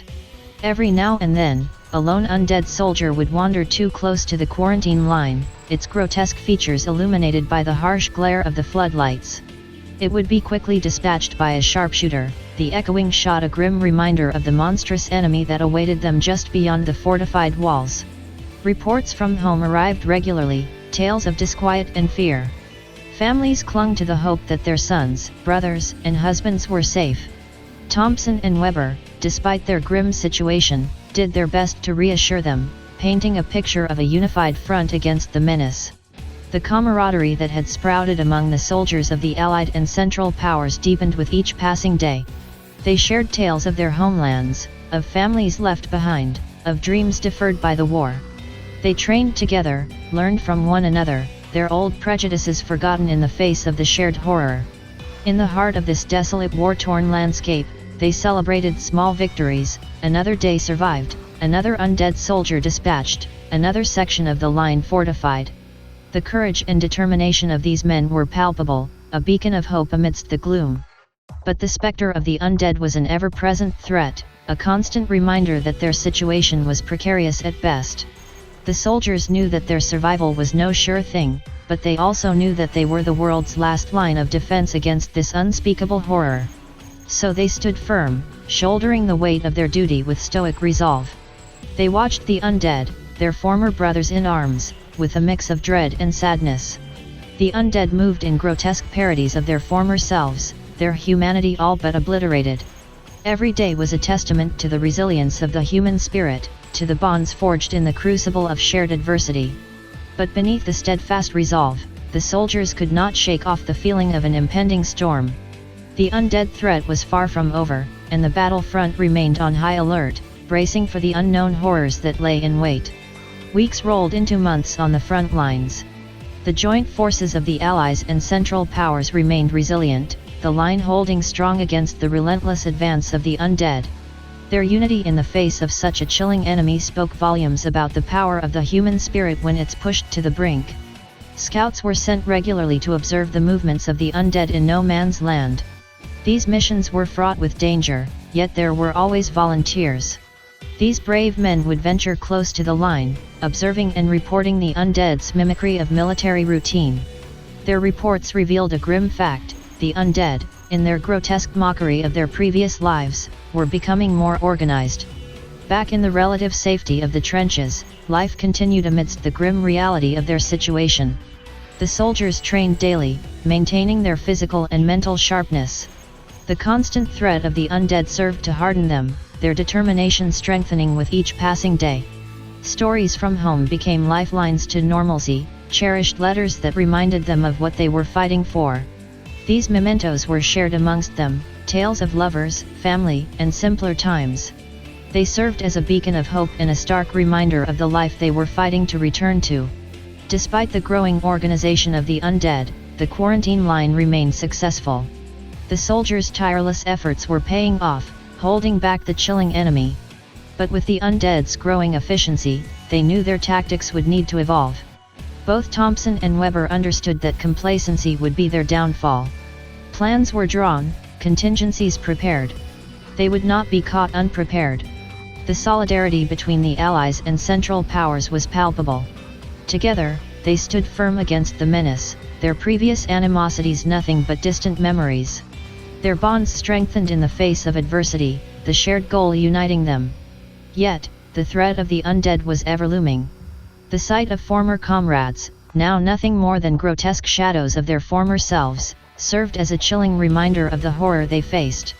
As they stared into the face of this terrifying enemy, the soldiers steeled themselves for the fight ahead. United, they prepared to hold the line, their resolve unwavering in the face of an enemy like no other. In the depths of another cold, quiet night, a disturbing discovery sent ripples of unease through the camp. A lone figure was spotted lumbering towards the quarantine line, a figure that had been confirmed as neutralized days prior. It was unmistakable, a soldier from the Central Powers with a distinct scar running down his face, an undead who had been put down by a sharpshooter's bullet not long ago. Yet, there he was, his undead form stumbling forward mindlessly in the floodlight's harsh glare. The news spread through the trenches like wildfire, casting a shadow of dread over the soldiers. The implications were chilling, the undead could rise again, even after being put down. The fight they were in had just become a whole lot more complicated, their efforts potentially futile. Despite this disheartening revelation, Thompson and Weber, leaders who had become the pillars of strength for the men, refused to let panic set in. They gathered the soldiers, their faces grim but determined. "We knew this wouldn't be easy," Thompson started, his voice carrying across the hushed crowd. "We're facing an enemy unlike any other. But we have faced difficulties before, and we have overcome them. This is no different." Weber chimed in, his steely gaze sweeping over the men. "This changes our tactics, not our resolve. We've held the line against them, and we will continue to do so." Despite the chilling news, the reassurances from their leaders instilled a sense of determination in the soldiers. The joint forces set to work on new strategies and countermeasures. They conducted experiments with different weapons and ammunition, desperate to find a more permanent solution to the undead menace. Through trial and error, they discovered that fire seemed to be a more effective means of keeping the undead down. Flamethrowers became a valuable asset on the front lines, the soldiers adapting their strategies around this newfound knowledge. They persevered, their efforts unwavering despite the ever-increasing odds. Yet, as they adjusted their tactics and fortified their lines, they couldn't shake off the gnawing fear that they were only just beginning to understand the true nature of the enemy they faced. As the calendar flipped to 1919, the world outside the desolate war-torn landscape of no man's land was changing rapidly. The war was officially over, but in the trenches, the fight was far from done. The men who had once been enemies were now allies in a battle that seemed increasingly futile. Years of continuous confrontation with the undead had taken their toll on the men. Fresh faces that had once entered the trenches full of resolve were now seasoned fighters, their youthful energy replaced with a steely determination and a weariness that belied their years. The quarantine line had expanded considerably, yet the undead threat remained, as relentless as ever. The joint forces of the Allies and Central Powers had become a well-oiled machine, their strategies and tactics refined over the years of battle. Yet, no matter how many undead they took down, there were always more to take their place. The undead, with their haunting mimicry of their past lives, had grown in numbers and efficiency. The sight of the undead operating tanks and artillery, their movements clumsy yet horrifyingly persistent, was a stark reminder of the seemingly impossible task the soldiers faced. News from home spoke of protests and unrest. The war was over, and the families of the men in the trenches wanted their loved ones home. But the quarantine line was the only thing keeping the undead menace from spreading, and the high command knew they couldn't risk pulling the men out. In the heart of the front lines, morale was dwindling. The men fought on, their resolve unwavering, but the continuous fighting, the countless losses, and the relentless march of the undead weighed heavy on their spirits. They were fighting a war with no end in sight, a war that the world wanted to forget. The leaders, Thompson and Weber, did their best to keep spirits high, their steady presence a source of comfort to the men. They remained united, their camaraderie a beacon of hope amidst the hopelessness. Yet, beneath their determined facades, they too could not shake off the growing feeling of futility. In the grim reality of the trenches, as the undead threat loomed ever larger, the soldiers of the Allies and Central Powers stood firm. They were the world's last line of defense, their duty clear. Yet, as they faced the relentless horde of the undead, they couldn't help but question, how much longer could they hold the line? The winter of 1919 was the harshest they had seen so far, adding an extra layer of difficulty to the already harrowing circumstances. The snow piled high on the trenches and the biting cold seeped into the bones of the soldiers. It was in these brutal conditions that the unthinkable happened. Despite their best efforts to maintain the quarantine line, a breach occurred. It was a tiny one at first, just a small group of undead managing to slip through a particularly remote section of the line. However, with the harsh weather conditions hampering the soldiers' efforts to contain the breach, the small group quickly grew into a horde. By the time word of the breach reached Thompson and Weber, the undead were already advancing towards the nearby town of Vermelles. The town, just a few miles from the front lines, was a bustling hub, housing families of the workers who were supporting the war effort. The leaders were quick to action, mobilizing a team to intercept the undead before they could reach the town. But the harsh weather and the distance proved to be challenging, delaying their response. In Vermelles, the townsfolk were oblivious to the approaching danger. It was late evening, the day's work done, and families were settling in for the night. The first sign of trouble was when the local dogs began to howl and bark, an eerie chorus that set the hairs on the back of the residents' necks on edge. The horror unfolded rapidly from there. The undead broke into the town, their grotesque figures illuminated by the weak glow from the street lamps. The initial shock quickly turned into terror. Screams echoed through the quiet streets as the townsfolk attempted to flee, the undead on their heels. The local gendarmerie, vastly outnumbered and ill-prepared to deal with such an enemy, made a brave stand. They fought valiantly, their shots echoing through the night, but the undead horde was relentless. One by one, the gendarmes fell, only to rise again and join the ranks of the undead. Back at the front lines, Thompson, Weber, and their men arrived in Vermelles to a scene of pure horror. The town was overrun, the once bustling streets now filled with the undead. The soldiers fought bravely, using their flamethrowers to cut swathes through the horde. But for every undead they put down, it seemed two more took its place. The Battle of Vermelles, as it would come to be known, marked a chilling escalation in the fight against the undead. As the joint forces worked to regain control of the town, the grim realization dawned on them, their worst fears were coming true. The war they were fighting was no longer contained within no man's land. It was now at their doorstep. The world outside the quarantine line was under threat, and the stakes had never been higher. In the wake of the catastrophic Battle of Vermelles, the decision to quarantine the town was immediate and unequivocal. While the loss was a severe blow to morale, the High Command knew they had to act fast to prevent any further spread of the undead. Swiftly and with brutal efficiency, a perimeter was established around Vermelles. Troops were deployed, trenches were dug, and razor wire was unspooled to mark the boundaries of the quarantine zone. The once lively town now sat eerily quiet, save for the constant patrols and the distant moans of the undead. Families of the fallen were given the grim news, their grief echoing the somber mood that had settled over the trenches. Soldiers who had witnessed the horror firsthand were left to grapple with their experiences, the images of the once familiar town now overrun by the undead etched into their minds. Despite the devastating loss, work in the trenches never stopped. Driven by the need to prevent another incident like Vermelles, the troops worked tirelessly to reinforce their defenses, strengthening the quarantine line and ensuring such a breach would never happen again. The aftermath of the Vermelles incident resonated far beyond the front lines. News of the incident trickled down to the public, inciting fear and uncertainty. Yet, in the face of this widespread panic, the High Command remained resolute, working tirelessly to contain the undead threat and protect humanity.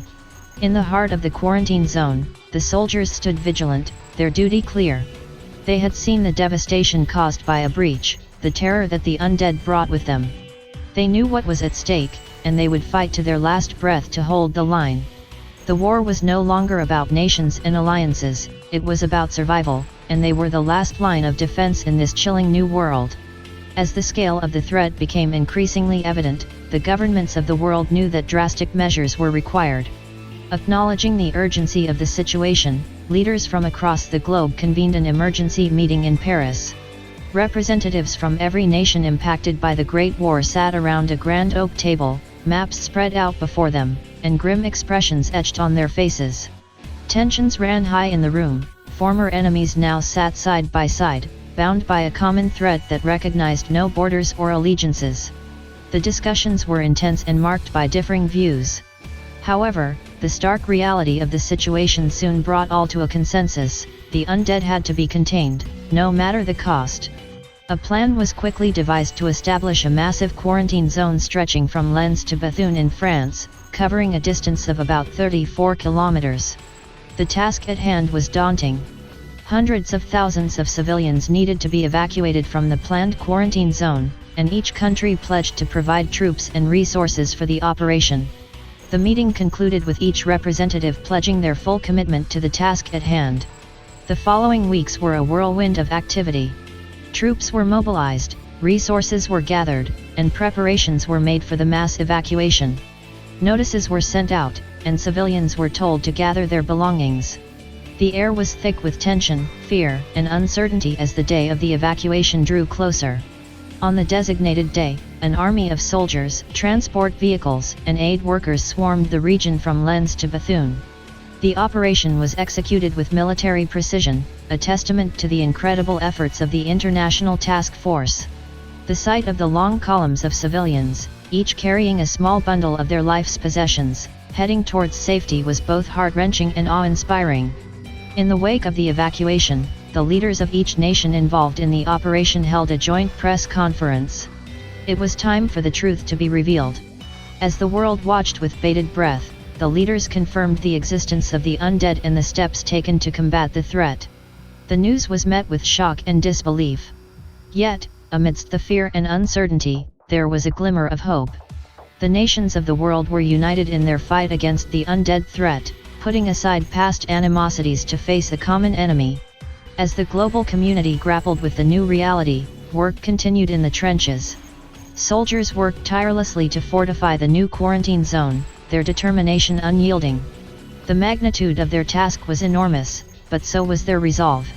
They were the shield protecting the world from the undead menace, and they would not falter. Months turned into years. The trenches now stretched from Lens to Bethune, a testament to the soldiers' unwavering determination. The fortified quarantine zone was a daunting sight, an imposing bulwark against the undead menace that lurked on the other side. Living conditions within the quarantine zone were harsh, with scarce resources and the constant threat of an undead breach. Yet, the men and women stationed there showed an incredible level of resilience and adaptability. Life carried on amidst the looming shadow of the undead. Soldiers held onto tokens of their old life, letters from loved ones, photographs, and personal trinkets that served as a reminder of what they were fighting for. News from beyond the quarantine zone trickled in, bringing with it stories of how the world was coping. Nations had tightened their borders and implemented strict control measures to prevent the virus's spread. Daily life had changed dramatically, with citizens living in constant fear and uncertainty. Yet, amidst the fear, a spirit of unity had begun to emerge. Communities came together to support one another, and national efforts were made to aid the soldiers holding the quarantine line. Fundraisers and relief drives were common, and every citizen did their part to support the war effort. In the trenches, the fight continued. Thompson, Weber, and their comrades were now battle-hardened veterans. They had faced the undead countless times, had seen comrades fall, and had watched the line hold, time and time again. One day, a group of soldiers on patrol spotted a horde of the undead, larger than anything they had seen before. It was a chilling sight, hundreds of undead soldiers marching with a horrifying uniformity towards the quarantine line. The news spread quickly, and the trenches braced for a battle unlike any other. The undead horde was a grim reminder of the reality they faced. There was no negotiation, no diplomacy, no surrender, only an endless battle against an unforgiving enemy. The looming battle was a grim reminder of their reality. They were the last line of defense, the final bastion standing against the undead. Their duty was clear, and despite the odds, they were ready to fight, ready to do whatever it took to hold the line and protect their world. The 20-year period between the establishment of the quarantine zone and the year 1939 had seen the world change in unprecedented ways. By the end of the 1910s, the quarantine zone, often referred to as the line, had become a formidable barrier protecting the world from the undead. Over the years, it had seen countless assaults from the undead, each repelled by the soldiers stationed there, their determination undeterred by the seemingly insurmountable task they faced. Beyond the line, the world adapted to the new normal. In 1919, a worldwide summit had led to the formation of the United Nations earlier than in our timeline, not in the wake of a Second World War, but in the face of the common undead menace. This multinational organization played a crucial role in coordinating global efforts to contain the virus, mobilizing resources, and sharing research and intelligence. The Roaring Twenties were marked by a different kind of roar in this timeline.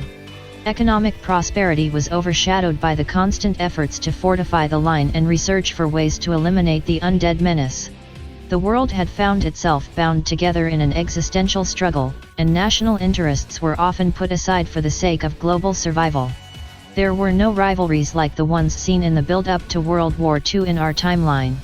Instead, the spirit of cooperation and shared responsibility prevailed.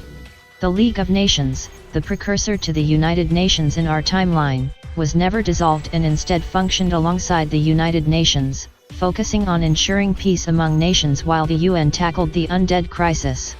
The 1930s, in our timeline marred by the Great Depression, were marked by the economic pressures of maintaining the line in this world. While there were economic hardships and unemployment, the absence of a stock market crash as severe as Black Tuesday led to a somewhat less devastating depression. Nations poured money into maintaining the line and researching the undead virus, leading to a surge in scientific and technological developments. As the world stepped into the year 1939, there was no impending Second World War on the horizon, only the continued efforts to maintain the line and find a solution to the undead menace. The date that would have marked the beginning of World War II in our timeline was instead a day of global unity. Around the world, ceremonies were held to honor the brave men and women holding the line. In towns and cities, people gathered around radios to listen to speeches by leaders, reinforcing the spirit of unity and resilience in the face of the continuing threat. In this world altered by the undead, the events that led to World War II in our timeline were reshuffled, leading to a different path. A path where the world came together not in the aftermath of a devastating war but in the face of a common enemy, a path defined by unity and cooperation, resilience, and sacrifice, all aimed at preserving humanity against the undead. The world of 1939 was a stark contrast to the one we know. The undead menace had fundamentally reshaped the geopolitical, economic, and social landscapes of the globe. On a geopolitical level, the world had never seen such levels of international cooperation. There was no rise of fascist regimes in Germany, Italy, or Spain as in our timeline. Instead, the United Nations and the League of Nations successfully maintained diplomatic harmony, focusing on a shared enemy instead of nationalistic rivalries. The political and military energy that could have powered World War II was instead directed towards maintaining and fortifying the line. Technological advances had accelerated at an unprecedented pace. The necessity to combat the undead had driven significant advancements in areas such as medical science, military technology, and communication. Developments that would only occur during or after World War II in our timeline, such as the widespread use of radar and advancements in cryptography, had already become commonplace. Medically, the global focus had shifted towards virology and infectious diseases. Medical sciences had seen a boom as nations united to study the virus, leading to the growth of several medical institutions and research centers. Though a cure for the undead virus remained elusive, the increased understanding of virology had led to advancements in other areas of health, leading to treatments and vaccines for diseases that in our timeline would remain unchallenged for years more. Economically, the global situation was challenging but united. While nations were strained by the financial burden of maintaining the line and funding research, there was a spirit of shared responsibility. Countries regularly contributed to a global fund set up by the United Nations to assist in these endeavors. Societally, the world was more united than ever before. The common threat of the undead had broken down many barriers. Races, religions, and nations that were once divided were now intertwined in a shared struggle for survival. Human rights and democracy were championed as never before, and the common cause had bred a level of global kinship. In the arts, the undead menace had a significant influence. Literature, paintings, and music often depicted themes of struggle, survival, unity, and hope.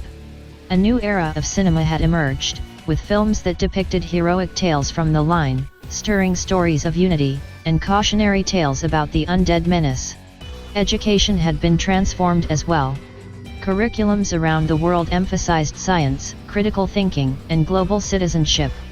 There was a significant push for every citizen to be scientifically literate, understand basic medical knowledge, and know how to protect themselves and others from the virus. Overall, while the undead menace posed an existential threat, it also served as a unifying force, driving humanity to unprecedented levels of cooperation, innovation, and resilience. In the face of darkness, humanity had found unity and strength, forever altering the course of history. As the 1940s dawned, the status quo of the undead threat was disrupted when another break in the line was reported. A sizable wave of undead had managed to breach the defenses in a sector of the quarantine zone near the town of Arras in northern France. Even though the breach was swiftly contained, it led to the loss of hundreds of lives and stirred fear across the world. The event shattered the illusion of safety that the line had provided for 2 decades, forcing the world's leaders to consider more drastic measures. One such leader was President Franklin D. Roosevelt of the United States. Alarmed by the breach, he ordered an acceleration of efforts to develop a more powerful weapon, a theoretical project that had been on the back burner for several years, the atomic bomb. This project, codenamed the Manhattan Project, was a collaboration of some of the brightest minds across the globe. However, it had been a lower priority due to the enormous resources it demanded and the uncertainty of its feasibility. The main figure behind the atomic bomb project was a theoretical physicist named Robert Oppenheimer. Known for his sharp intellect and natural leadership abilities, Oppenheimer had been advocating for the development of the atomic bomb as a solution to the undead menace. With the recent breach, he was finally given the go-ahead to assemble a team of scientists, engineers, and technicians to turn the theoretical into reality. Despite the urgency, the task was far from straightforward. The physics of nuclear fission were still in their infancy, and the technology to create a controlled explosion was yet to be invented.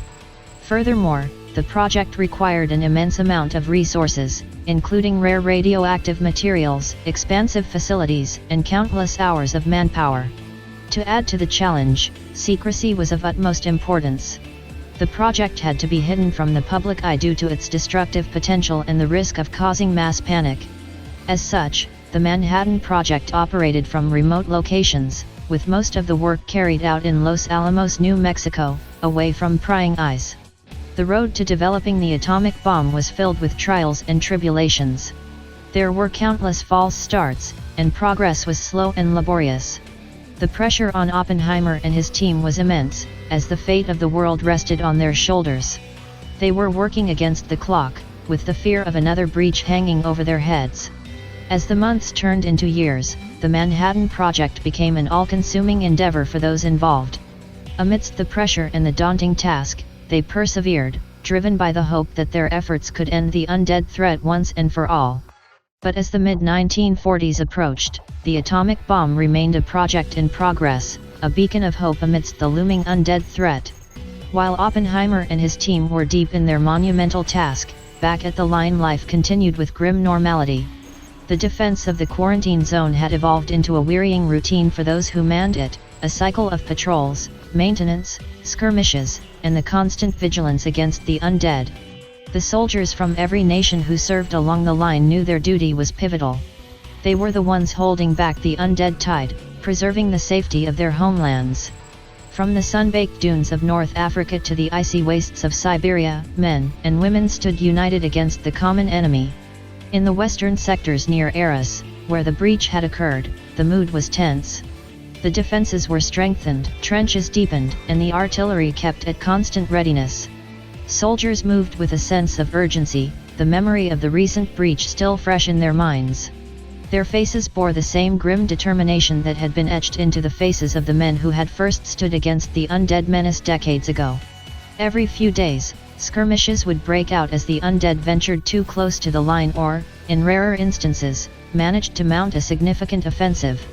Despite their improved ability to utilize their previous lives' knowledge, the undead remained at a disadvantage in organized combat. Their movements were jerky, and their grasp on their old skills was weak. Still, they were an unnerving enemy, immune to fear and pain, capable of turning the fallen into one of their own. Life off the line was a different kind of battle.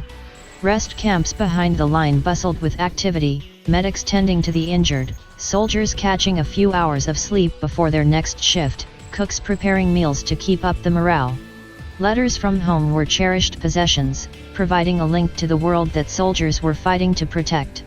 Throughout the 1940s, life on the front lines remained a brutal mix of fear, tension, and the stolid acceptance of the task at hand. The world had come to live with the undead menace, a dark cloud always lurking on the horizon. Yet, unbeknownst to the brave souls manning the line, the seeds of hope were being sown thousands of miles away, under the New Mexican sky. The sun hung low in the sky as the undead rumbled forward in a ragtag fleet of ancient tanks. The frontline soldiers watched the strange procession with a mix of fascination and revulsion, the mechanical behemoths a stark reminder of a world forever changed. Leading the macabre parade were the remnants of the once formidable Mark V tanks. These colossal machines, with their distinctive rhomboid shape, had dominated the battlefields of the Great War. But time had not been kind to them. Their once imposing metal frames were scarred and pitted from decades of use and exposure to the elements. The treads, designed to traverse the treacherous landscapes of no man's land, moved awkwardly, clinking and groaning as rusted links strained against each other. Following the Mark Vs were older yet, the Mark IVs. These tanks were visibly smaller, less advanced than their successors. The wear on these machines was more pronounced, their hulls were marked with deep gashes and makeshift patchworks that barely held together. Undead operators, relying on murky memories of a past life, guided them forward with clumsy, jerky movements that belied their lethal potential. But even these paled in comparison to the true relics of the procession, the Mark I, II, and III tanks. The Mark III and II, experimental designs in their day, clattered along, their gears grinding and exhausts coughing out thick plumes of black smoke.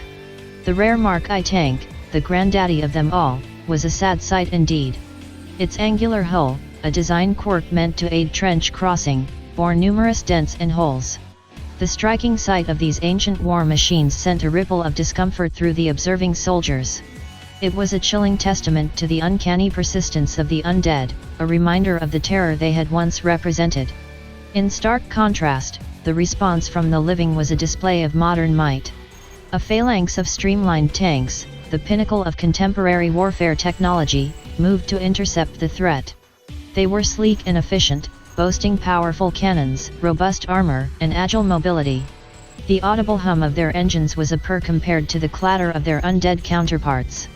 The ensuing clash was as brutal as it was brief. The modern tank's cannons thundered, their rounds tearing through the ancient armor of the Mark series with ease. The Mark tank's return fire was pitifully ineffective, many unable to even align their cannons correctly. The rounds they managed to fire off were wild, often going far astray and leaving them open to retaliation. As the last light of the day faded, so did the last of the Mark V tanks, their once formidable forms reduced to smoking husks. The remaining Mark IVs, IIIs, and IIS were picked off with grim efficiency, their slow, awkward movements and erratic shooting leaving them defenseless against the coordinated assault. The sight of the solitary Mark I tank, brought down by a single well-placed shell, marked the end of the battle. The grim tableau of the destroyed tanks under the dimming sky served as a stark reminder of the undead's stagnation against humanity's progress. The Mark series, once the peak of warfare technology, lay in ruins, while the new generation of war machines stood triumphant. It was a chilling testament to the relentless march of time and the persistence of life against the endless tide of the undead. The days following the brutal display of the Living's military might brought about a curious development. As a turbulent storm rolled in, casting the landscape in an eerie, brooding gloom, the undead initiated an unprecedented operation. From the safety of their trenches, the front-line soldiers watched in stunned silence as undead crews ventured onto the scarred battlefield. Despite the lashing rain and biting wind, the undead labored on with a single-minded focus. Their task was gruesome but straightforward: to recover the twisted, smoking remains of the marked tanks. Day and night, the work continued. The undead, impervious to the harsh conditions, tirelessly dragged the hulks of metal across the muddy landscape. The process was laborious and slow, each tank needing a substantial crew of undead to move it. Yet they were relentless, their efforts almost mechanical in their consistency. The Mark V tanks, their enormous frames making them particularly cumbersome, were moved in parts. Undead crews worked in eerie unison, disassembling the tank hulls on site, their clumsy fingers fumbling with rusted bolts and twisted metal. Once the hulls were dismantled, they were slowly dragged back, piece by piece. The sight of the earlier Mark series tanks, particularly the rare Mark I, being hauled away was disconcerting. These ancient war machines, once the terror of the battlefield, were being reclaimed by the very entities they were designed to fight. But perhaps the most disquieting event was the unexpected disappearance of a modern tank from the Living's front line. Despite the vigilance of the soldiers, the undead managed to infiltrate their ranks, capturing a tank under the cover of the storm. The sleek machine, so distinct from the Mark series, was then slowly driven back into the undead territory. This massive operation was conducted across the entire length of the quarantine zone. Observers reported similar activities at various points along the line, with the undead recovering the wrecked tanks from countless past battles. When the storm eventually receded, the undead's operation came to an end. The battlefield, once littered with the husks of the Mark series, was now strikingly empty. In its place was a trail of deep gouges and tracks in the mud, leading back to the home trench of the undead. The eerie spectacle left the Living with a sense of disquieting uncertainty. What could be the purpose of this massive salvage operation? Why had the undead risked so much to recover these relics of a bygone era? And what could they possibly hope to achieve with a modern tank? The unknown intentions of the undead were a chilling reminder of the unpredictable nature of the affliction. Despite their seeming mindlessness, they had demonstrated a level of coordination and persistence that defied comprehension. Their next move remained shrouded in mystery, fueling a fresh wave of unease among the Living. The days following the tank salvage operation marked a period of eerie quiet. The undead didn't make any notable advances, and their activities in the trench became all but invisible to the Living. Their intent was unknown, their activities, a mystery. Meanwhile, back at the Central Command, speculations ran wild. Some suggested that the undead were merely reverting to a primal instinct, the mindless hoarding of objects with no purpose or plan. Others voiced the concern that the undead were gearing up for a significant assault, hence the gathering of resources. But none of these theories could truly account for the calculated manner in which the salvage operation had been carried out. Weeks turned into months, and the mystery surrounding the undead's activities deepened. Constant monitoring from the Living side bore no fruitful results. There were no substantial changes in the trench lines, no movement of troops, nothing that hinted at the undead's next move.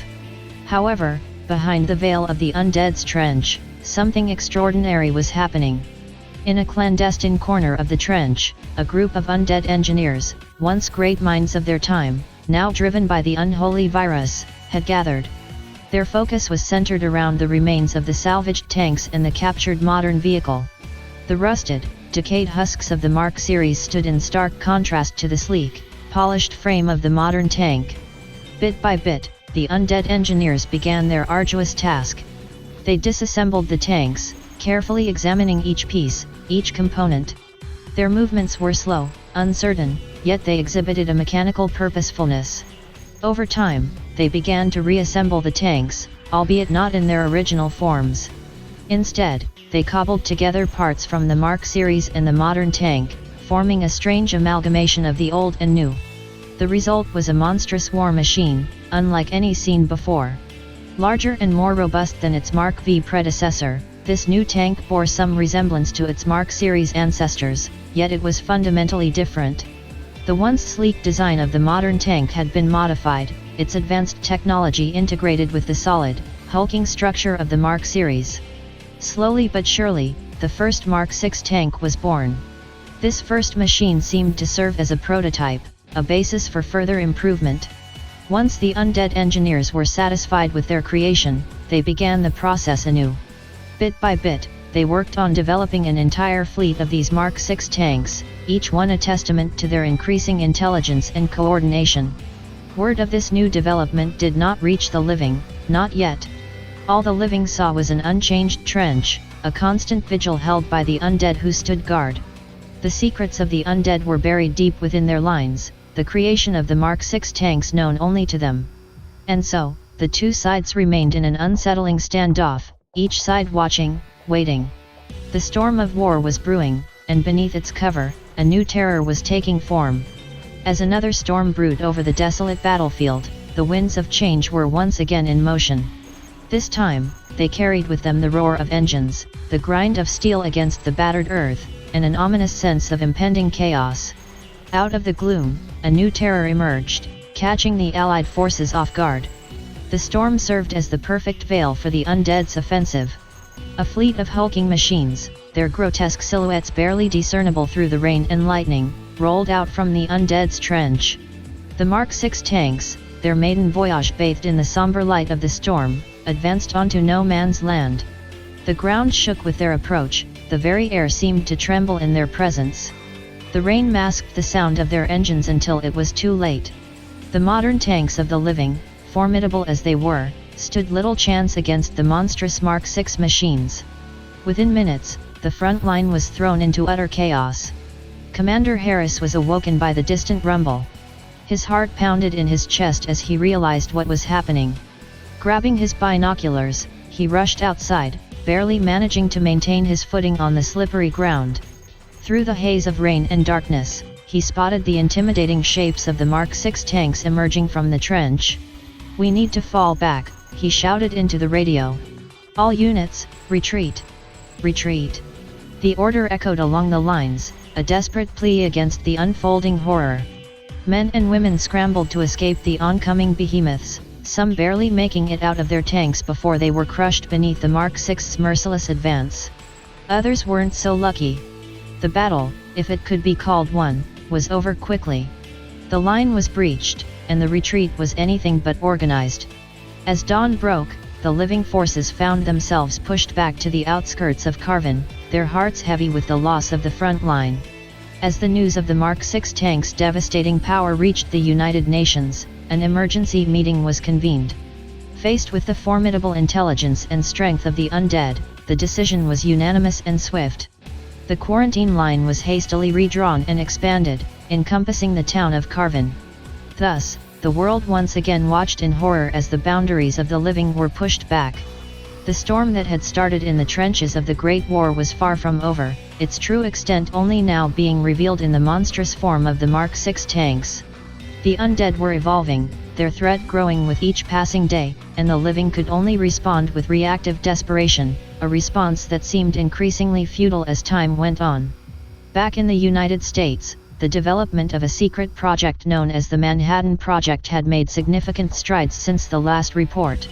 Hidden deep within the forests of Los Alamos, New Mexico, the team led by Dr. Robert Oppenheimer worked diligently, spurred on by the dire reports from the European front. Their mission was clear: to harness the destructive power of atomic energy into a single, devastating weapon. The terrifying onslaught of the undead and the introduction of the Mark VI tanks had only made their mission more urgent, more desperate. Still, despite the urgency and despite the world-changing potential of their work, the secrets of the atom were not easily unraveled. Experiments were conducted, theories were tested, equations were written and rewritten. Every test was a potential breakthrough, every failure a step closer to understanding the very building blocks of the universe.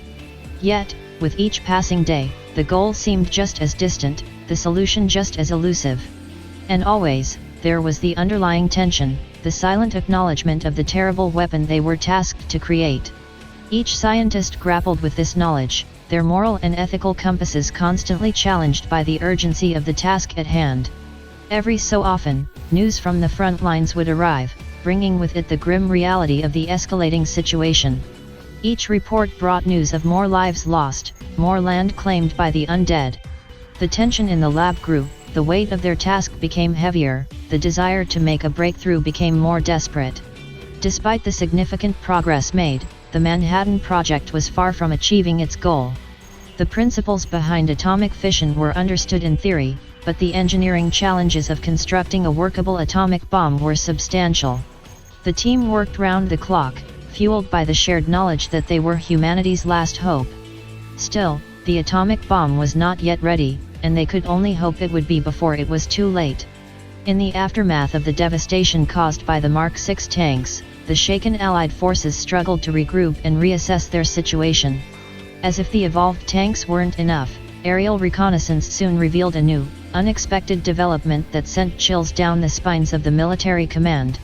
One day, Lieutenant Davis, an aerial reconnaissance pilot, noticed something peculiar during his routine surveillance mission over the undead's territory.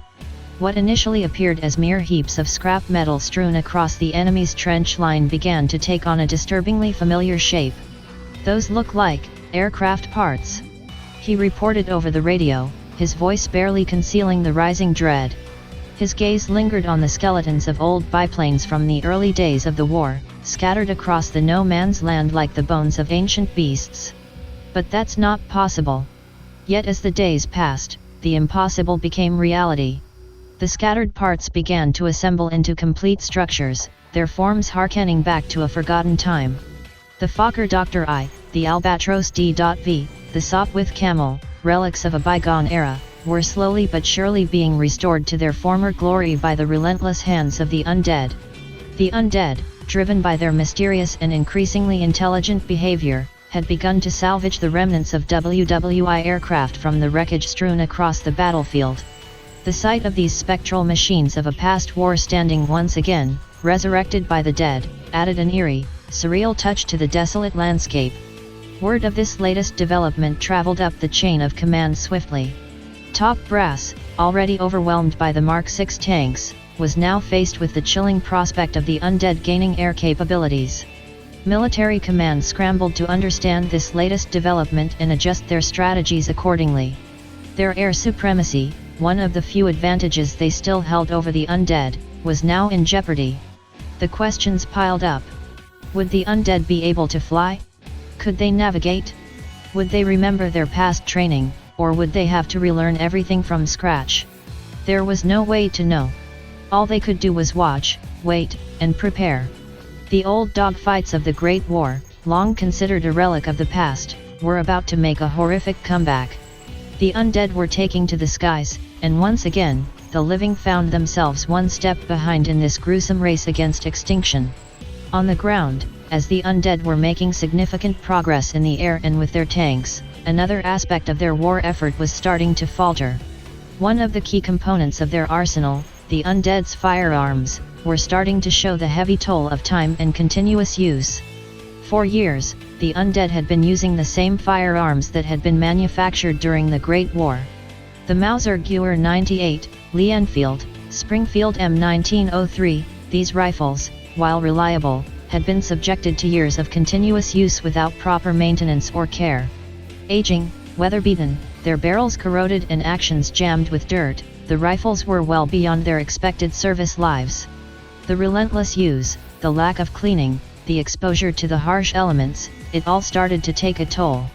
Reports started coming in from the front lines of undead soldiers' rifles jamming, their actions seizing up in the middle of firefights. Bullets would sometimes fail to fire, caught in chambers rusted shut. And while the undead seemed to have some understanding of basic weapon maintenance, their deteriorating fine motor skills and mindless persistence caused them to often break the fragile, aging mechanisms instead of fixing them. Snipers started to notice a gradual drop in the return fire. The dreaded ping of a rifle bullet ricocheting off the trench walls became less and less frequent. More and more undead soldiers were seen charging empty-handed, their broken rifles abandoned in the mud. Even their artillery, which had proven so destructive during the first years of the quarantine, was not immune to this decay. The great howitzers and mortars, left to the elements for years, were growing silent. The mighty Krupp and Schneider pieces, the scourge of the early war years, were growing eerily silent. Their barrels were too eroded to fire, their breeches jammed shut with rust, their aiming mechanisms shattered and broken. This was not a sudden change, but a slow, gradual process. The attrition of the undead's firearms added yet another layer to the grotesque war theater. It was a stark reminder of the unique, horrifying nature of this conflict. An army of the dead, slowly falling apart, yet continuing their relentless assault with whatever they had at their disposal. The battlefield was becoming a surreal testament to the persistence of the undead and the relentless decay of time. While the undead army's firearms were becoming less and less reliable, a new development on the front lines raised concerns among the Allied command.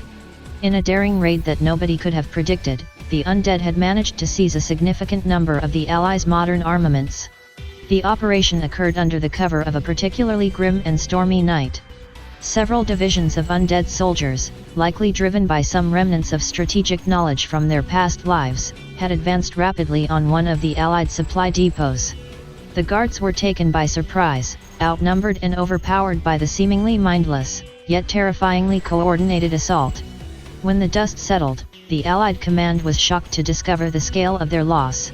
Thousands of rifles, machine guns, and even several artillery pieces were gone, along with countless rounds of ammunition. The latest models, M1 Garand, Thompson submachine guns, Bren light machine guns, and other examples of modern military hardware were now in the hands of the undead. The stolen cash represented a significant upgrade from the decaying relics of the Great War that the undead had been using so far. While the Allies were confident in their superior training and strategic abilities, the sudden improvement in the undead's firepower was a cause for concern. If the undead managed to effectively use these new weapons, they could significantly bolster their combat capabilities. The war theater was about to undergo another shift, the equilibrium upset once more by the undead's unexpected adaptability. Reports of this audacious raid spread through the Allied ranks, igniting a mix of fear and respect for the relentless enemy. An enemy who, despite their decaying bodies and mindless nature, continued to adapt, to evolve, and to pose a terrifying threat to the world of the living. Despite the dire circumstances, the Allies couldn't help but acknowledge the chilling resourcefulness of the undead. Even in death, the former soldiers continued to display a semblance of the tactical knowledge they possessed in life. Their persistence, their ability to learn and adapt, was a horrifying testament to the destructive power of the virus that had turned them into these abominations. As the war ground on, the dread of the unknown, of what the undead could do next, weighed heavily on the hearts of the living. And all they could do was brace themselves for the inevitable next wave of the undead's relentless assault. The Allied command, taking stock of the most recent developments, knew that the potential air threat from the undead needed to be neutralized as quickly as possible. Having seen the tactical shifts and alarming progress made by the undead, they were fully aware of the dangerous potential of an airborne undead fleet. Intelligence from the front lines reported a significant gathering of the undead around an old aerodrome in no man's land. Reconnaissance flights and ground scouts provided alarming images, countless undead, laboring relentlessly to assemble a fleet of the Great War-era planes. The decision was made quickly. A massive bombing run would be launched to take out the aerodrome and hopefully, curtail the undead's aerial ambitions. With their newly acquired heavy bombers, this was a mission the Allies could successfully undertake. A strike force was swiftly assembled, their bomb bays filled to the brim with high explosive ordnance. As the sun was setting, the bombers took off, their engines roaring against the silence of the evening. Their target was a few dozen miles into no man's land, deep within the undead-controlled territory. The journey was eerily quiet, the landscape below shrouded in darkness, the only noise being the steady drone of the engines. As the bombers neared their target, the night was shattered by the deafening roar of bombs falling from the sky. The calm was abruptly replaced with chaos. Bright flashes lit up the night as the bombs exploded on impact, ripping apart the aging aerodrome and the undead army working there. Wave after wave of bombs fell onto the target, the night turning into day from the sheer intensity of the explosions. The ground shook violently, and the once busy undead aerodrome was swiftly turned into a raging inferno. When the bombers finally turned back home, the once teeming undead aerodrome had been transformed into a smoldering crater, a testament to the destructive power of the bombing run. For the Allies, it was a much-needed victory, a sign that they could still dictate the terms of this horrific war. Yet, the fear remained. Would this truly halt the undead's progress, or simply delay the inevitable? Only time would tell. But for now, they could breathe a sigh of relief. The immediate threat had been dealt with, and they had bought themselves some time. Time to strategize, time to regroup, and most importantly, time to continue their work on the ultimate weapon, the nuclear bomb. The outbreak of the undead plague had accelerated human innovation out of sheer necessity. Despite the horror of the situation, it had forced mankind to develop solutions at a rapid pace. It was a cruel twist of fate that a war against the undead required more technological progress than fighting fellow humans ever had. The latest endeavor was to be a new tank, a combat vehicle that would blend the reliable design of the past with the technological prowess of the present. The project had been dubbed the Mark 7. It was to be in homage to the once famed Mark 5, but built with the sophistication and destructive capabilities befitting the modern age. Factories that had been idled by the global conflict were quickly refitted and put back into service. Engineers, welders, and assembly line workers from all over the country were pulled in, working double shifts to bring the Mark 7 to life. The air was thick with the smell of molten metal and oil, the factories roaring back to life after a period of ominous silence. Despite the pressure and the grave situation, the engineers didn't rush the process.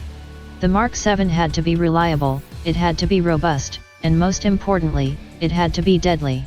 The design was painstakingly developed, drawing inspiration from the tried and tested Mark 5, but with considerable improvements. The hull was made thicker, using the latest armor technology that offered better protection without making the tank overly heavy. The engine was a work of art, providing ample horsepower while being fuel efficient. The armament was a careful selection of both offensive and defensive weaponry, including a high-powered cannon and machine guns.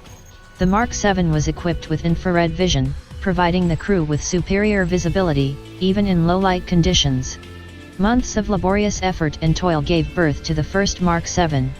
As it rolled off the assembly line, it was a sight to behold, a perfect amalgamation of the old and the new. A proud, technological marvel built on the ashes of a haunting past.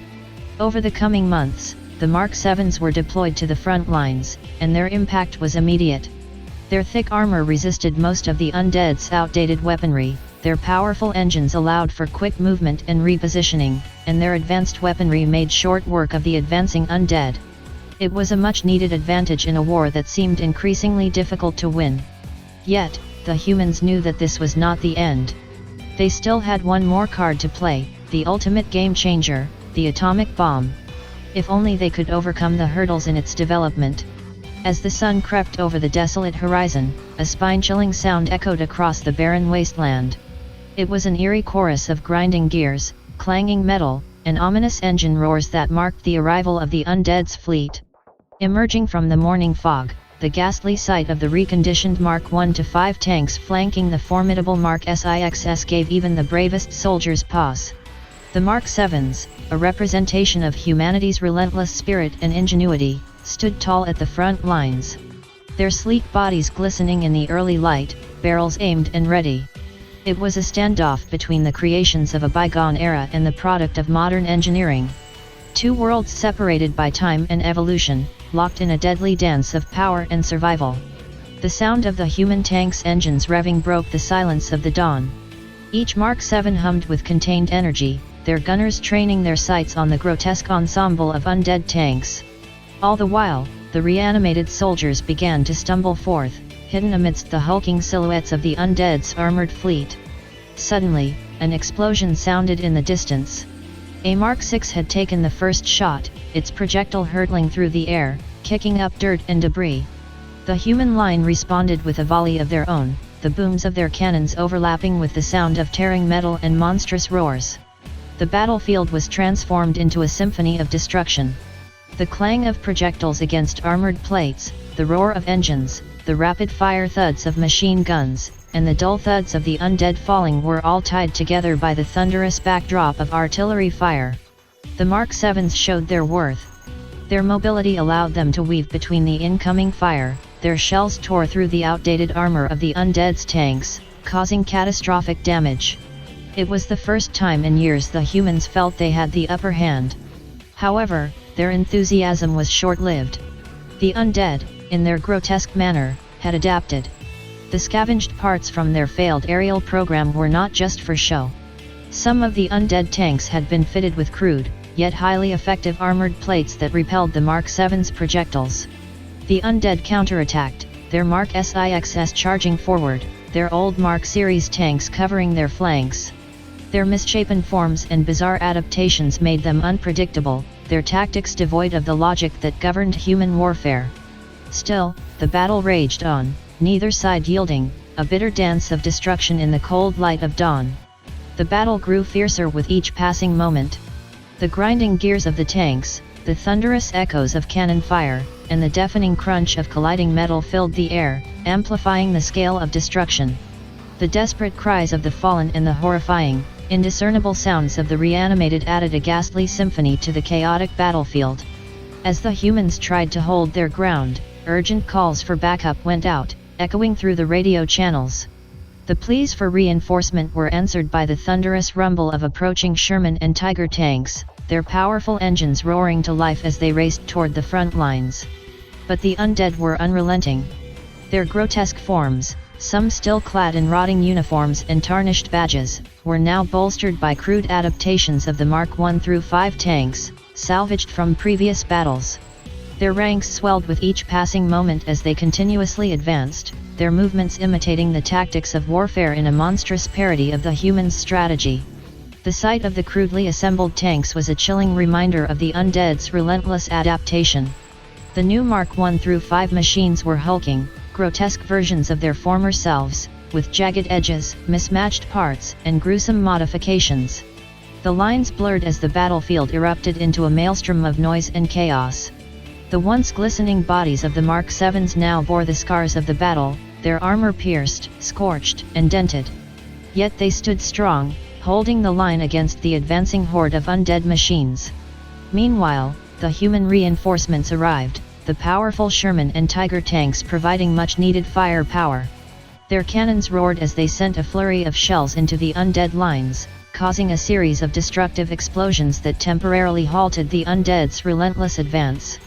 The battle raged on, the screeching sounds of metal against metal and the ceaseless thunder of explosions echoing across the barren landscape.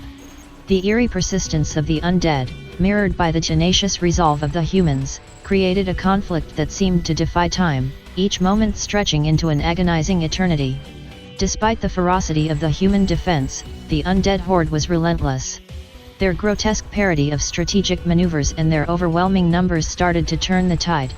The undead pressed forward, an unstoppable wave of reanimated soldiers and revived tanks.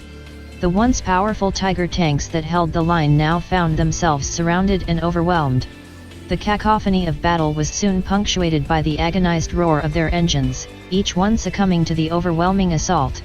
Their gleaming metal bodies were soon swarmed over by the undead, their grotesque forms covering the tanks like a horrid, shifting cloak. As each Tiger tank fell, the humans could only watch in horror and disbelief as the undead repurposed them with horrifying efficiency. Those tanks that had been the pride of their military arsenal were now grotesque additions to the undead fleet. The Tiger's roar, once a symbol of human strength and resistance, had now become a chilling echo in the twisted symphony of the undead advance. The sight of their fallen tanks, now serving as monstrous puppets in the undead's arsenal, fueled a wave of despair among the humans.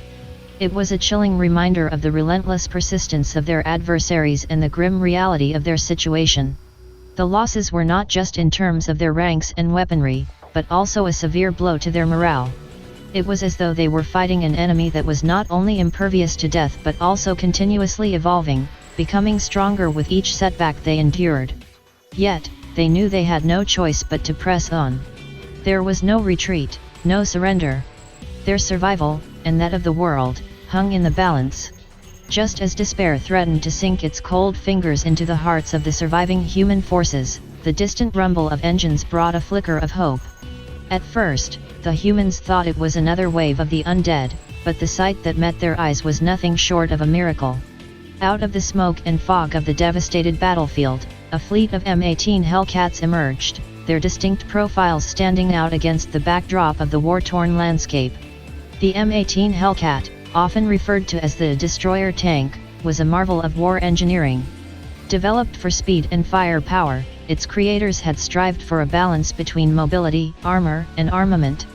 They built a tank destroyer capable of outmaneuvering and overpowering the enemy in swift, decisive actions. With a streamlined design that reduced weight and improved speed, the M18 could reach up to 60 mph on roads faster than any other armored vehicle of the era. Its 76mm gun, while not the most powerful, was sufficient to pierce the armor of most tanks. The Hellcat was designed for hit-and-run tactics, to quickly locate, engage, and destroy enemy tanks before they had a chance to respond. As the fleet of Hellcats joined the fray, their presence rekindled the dying embers of hope among the human forces. These were not just machines of war, they were symbols of human resilience, of their refusal to bow down to the undead menace. Their roaring engines drowned out the chilling echoes of the undead, their rapid-fire cannons piercing through the grotesque fleet of the enemy. The Hellcats' unexpected arrival had not been part of any plan.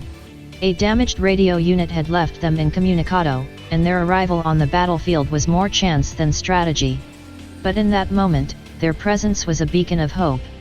For the first time in what seemed like an eternity, the humans felt they had a fighting chance. They may have been on the back foot, but they were not out of the fight. Not yet. The M18 Hellcats wasted no time, springing into action with a ruthless efficiency that had been forged in the crucible of countless battles. Their powerful engines roared to life, and like a pack of predators, they pounced upon the unsuspecting undead fleet. The Hellcats moved with an agility that belied their armored bodies.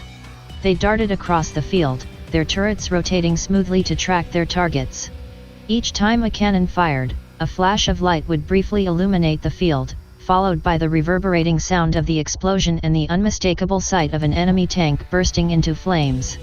The undead tanks, caught off guard by the sudden assault, struggled to adapt to the Hellcats' hit-and-run tactics.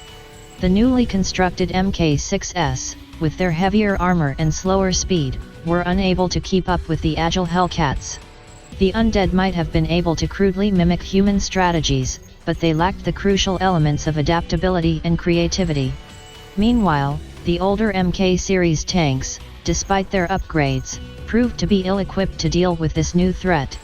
The once fearsome Mk1 through 5, now refitted with stolen parts, were simply no match for the Hellcats' speed and firepower. They were quickly reduced to smoking wrecks, their engines silenced forever. The human soldiers watched from the sidelines, cheering as each undead tank was destroyed.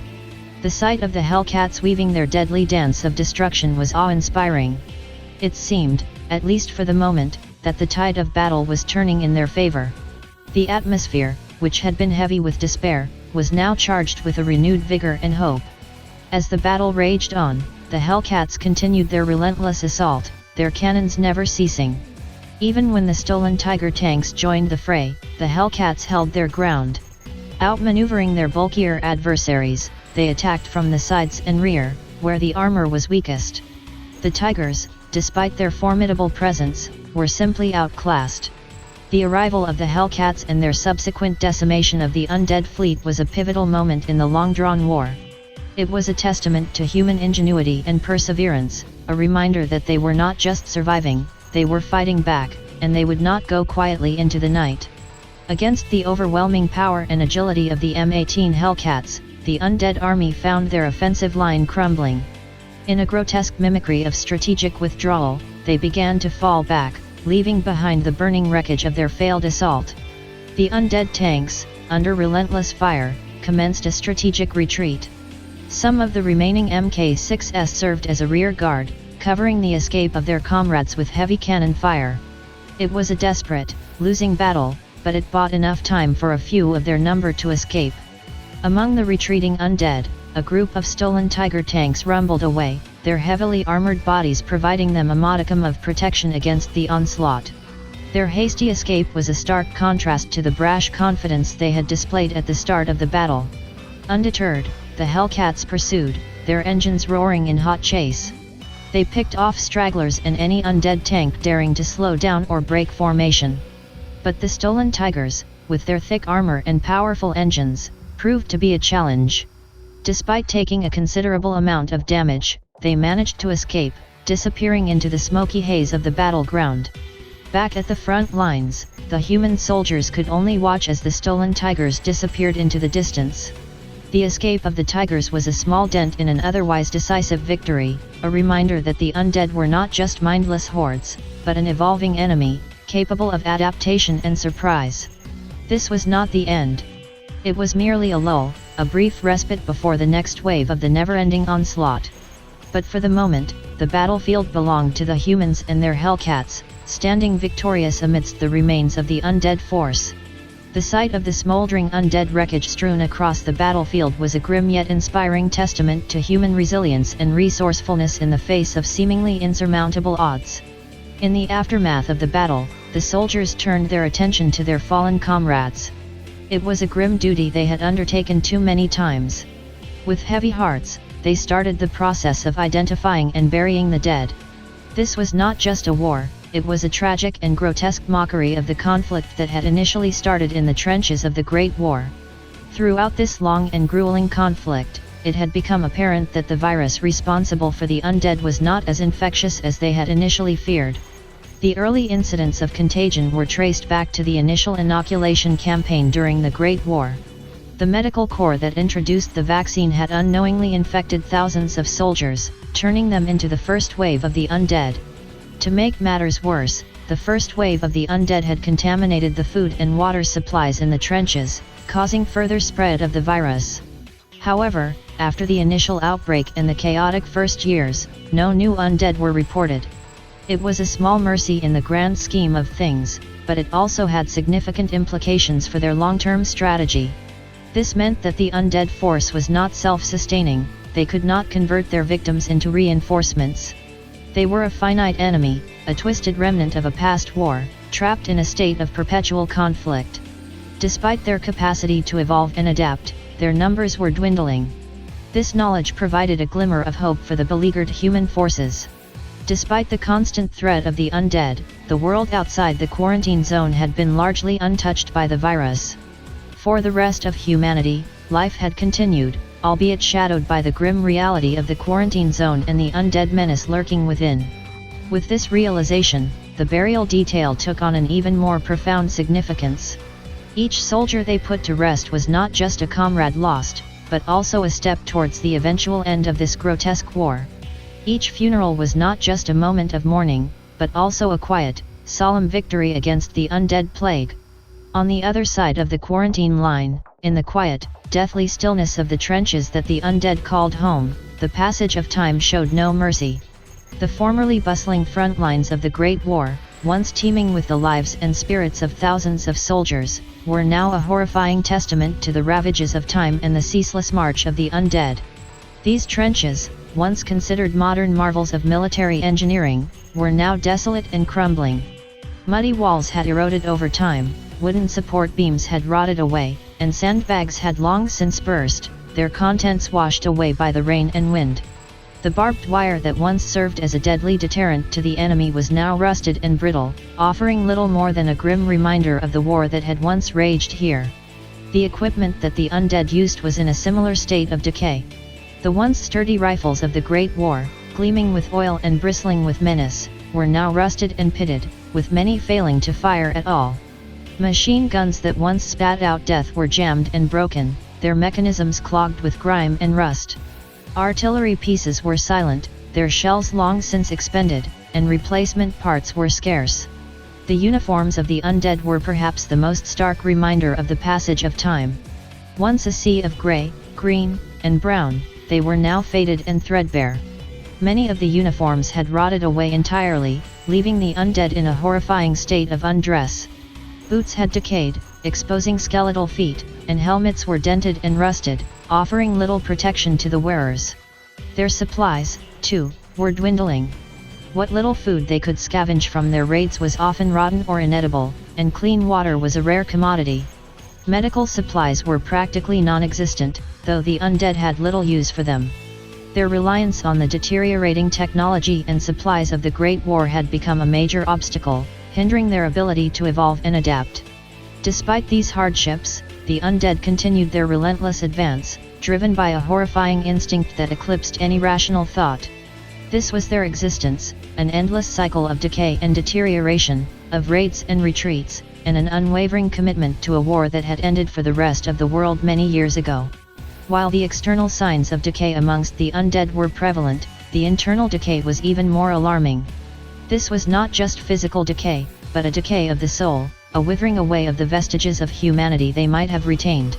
Memories had long since faded, replaced by a ravenous hunger and a relentless drive to survive. Family, friends, loved ones, these were but distant echoes, drowned out by the pressing need to endure. Their bodies had become grotesque caricatures of their former selves. Their skin was desiccated and pulled tight over bones, revealing the skeletal framework beneath. Eyes, once bright with life and intelligence, were now sunken and glazed over with a milky film. Mouths that had once laughed, shouted, or shared stories around a campfire were now silent, save for the occasional guttural growl. Some of the undead carried gruesome reminders of their demise.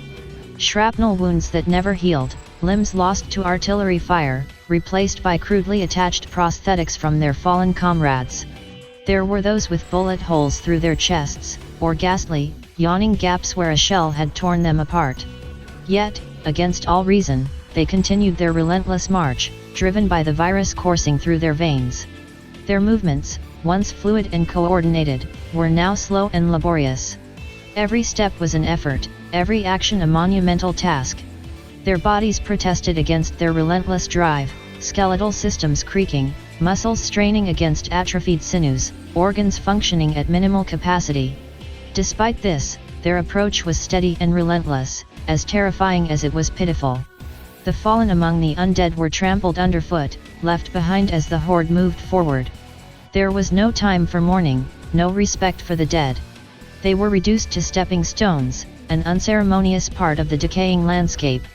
Amongst the rubble and ruin, the undead existed in a state of perpetual limbo.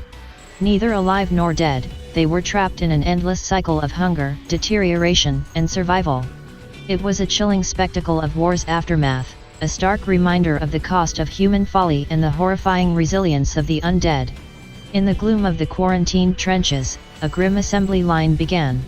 The stolen Tiger tanks, stripped of their initial camouflage and insignia, were set upon by the undead in a grotesque parody of human mechanics. The night was filled with the echoing clang of metal on metal, the grinding of rusted cogs, and the occasional hollow groan of the undead. Undead soldiers with rudimentary understanding of mechanics began to dissect the Tigers. The armor plates, heavy-duty and well-preserved, were detached with crude tools and hard labor. The mighty engines, each a symbol of modern engineering, were pulled from the tank's innards. The state-of-the-art guns, still bearing the scorch marks of their last encounter with the Mark VII tanks, were unmounted. The Mk series tanks, now a motley mix of models 1 through 6, lay scattered around. Many had been immobile for weeks, some even months, their bodies riddled with shell holes and stripped of usable parts. Some were half buried in the mud, others stood like spectral reminders of past battles, all were silent and still, awaiting their gruesome resurrection. Methodically, the Tiger tanks' parts were integrated into the Mk tanks. The strong armor plates were crudely welded onto the bodies of the Mk tanks, giving them an uneven, patchy look. The powerful engines were squeezed into spaces they were never designed for, making the old tanks hum and growl like never before. The guns, the most prized possessions, were fitted onto the old turrets, their barrels looming menacingly against the bleak horizon. The retrofitting was harsh and graceless, devoid of the precision and elegance of human engineering. Yet, it yielded grotesquely effective results. The Mk tanks, once teetering on the brink of obsolescence, now bore the destructive capabilities of the Tiger tanks. Each one became a terrifying hybrid of old and new, a testament to the undead's grim ingenuity. The once silent graveyard of old tanks came alive with the cacophony of their monstrous rebirth. The undead now had a renewed fleet of armored behemoths, ready to defy their inevitable decay and bring ruin to the living world that had left them behind. As the undead force's rejuvenated fleet rumbled ominously across the scarred no-man's land, the living world watched with an eerie combination of dread and morbid fascination. The roar of the tiger-infused MK tanks echoed ominously in the chill night air. They were hulking monsters of metal and rust, bearing both the scars of past battles and the deadly enhancements of their gruesome upgrades. Their targets were the Panther tanks and the M18 Hellcats that the humans had strategically positioned around their defenses, providing both offensive and defensive capabilities. The humans believed their tanks to be safe, guarded by layers of soldiers, barbed wire, and strategic placements. They didn't anticipate that the undead would adapt their own technology against them. The undead approached their targets with a grim determination.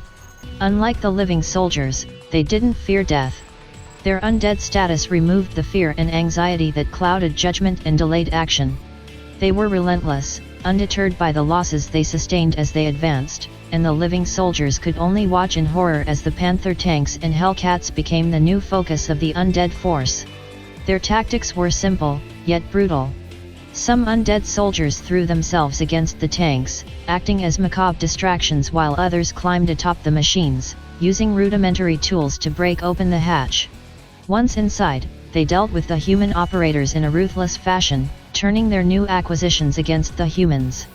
The battle was fierce, bloody, and devastating. By the time dawn broke, several Panther tanks and M18 Hellcats were missing from the human defensive line, taken by the undead forces to bolster their own deadly armada. The tanks that had once been the humans' greatest weapons had now fallen into the hands of their undead foes, adding a chilling new dimension to the grim standoff in no man's land. It was a scene of gruesome innovation as the undead army worked tirelessly to incorporate their newly acquired Panther tanks and M18 Hellcats into their MK series. The once fierce war machines, symbols of human defiance, were now in the clutches of the relentless undead, who wasted no time in repurposing them. The undead worked methodically, fueled by an unyielding purpose devoid of fatigue or distraction. Panther tanks and Hellcats were disassembled with a disconcerting ease, their armored plating, treads, and cannons stripped and readied for integration. The undead engineers, displaying a shocking degree of retained knowledge, understood the inherent value in these modern machines, their components far superior to the aged and decaying materials they had previously utilized. Their MK tanks, previously cobbled together from aged materials and the remnants of war, began to take on new forms. The enhanced MKSIXs were a startling sight. The chassis of these formidable tanks, already menacing with the previous amalgamation of the first 5 marks, were now reinforced with the robust armor of the Panthers and the Hellcats, their original outlines barely discernible under the layers of reinforcements. Their guns, too, were swapped out. The cannons of the Panther tanks and the Hellcats' powerful weaponry were mounted onto the MK tanks. These improved MK tanks, the MK6-1s, now boasted firepower that was significantly more potent than before. Moreover, the agile mobility of the Hellcats was incorporated into their design, allowing for faster, more efficient movement across the battle-scarred terrain. A new wave of dread swept over the living soldiers as they watched the transformations from a distance. The undead were no longer merely scavengers. They were learning, adapting, evolving. And now, more than ever, the living world understood the true magnitude of the threat they were facing. The battle lines were shifting, and not in their favor. Just as the sun began to dip below the horizon, bathing the field in twilight, an eerie stillness fell over the land. It was a chilling quiet that hung in the air, the typical hum of activity abruptly silent. A cold gust of wind rustled the ragged flags on the field, the only audible sound in the unnerving calm. And then, almost imperceptibly, the earth began to move. At first, it was nothing more than a slight tremor beneath the feet of the soldiers, so mild it could have been mistaken for the aftershock of an artillery shell. But as seconds turned into minutes, the tremors grew in intensity, the ground quaking with a foreboding rhythm.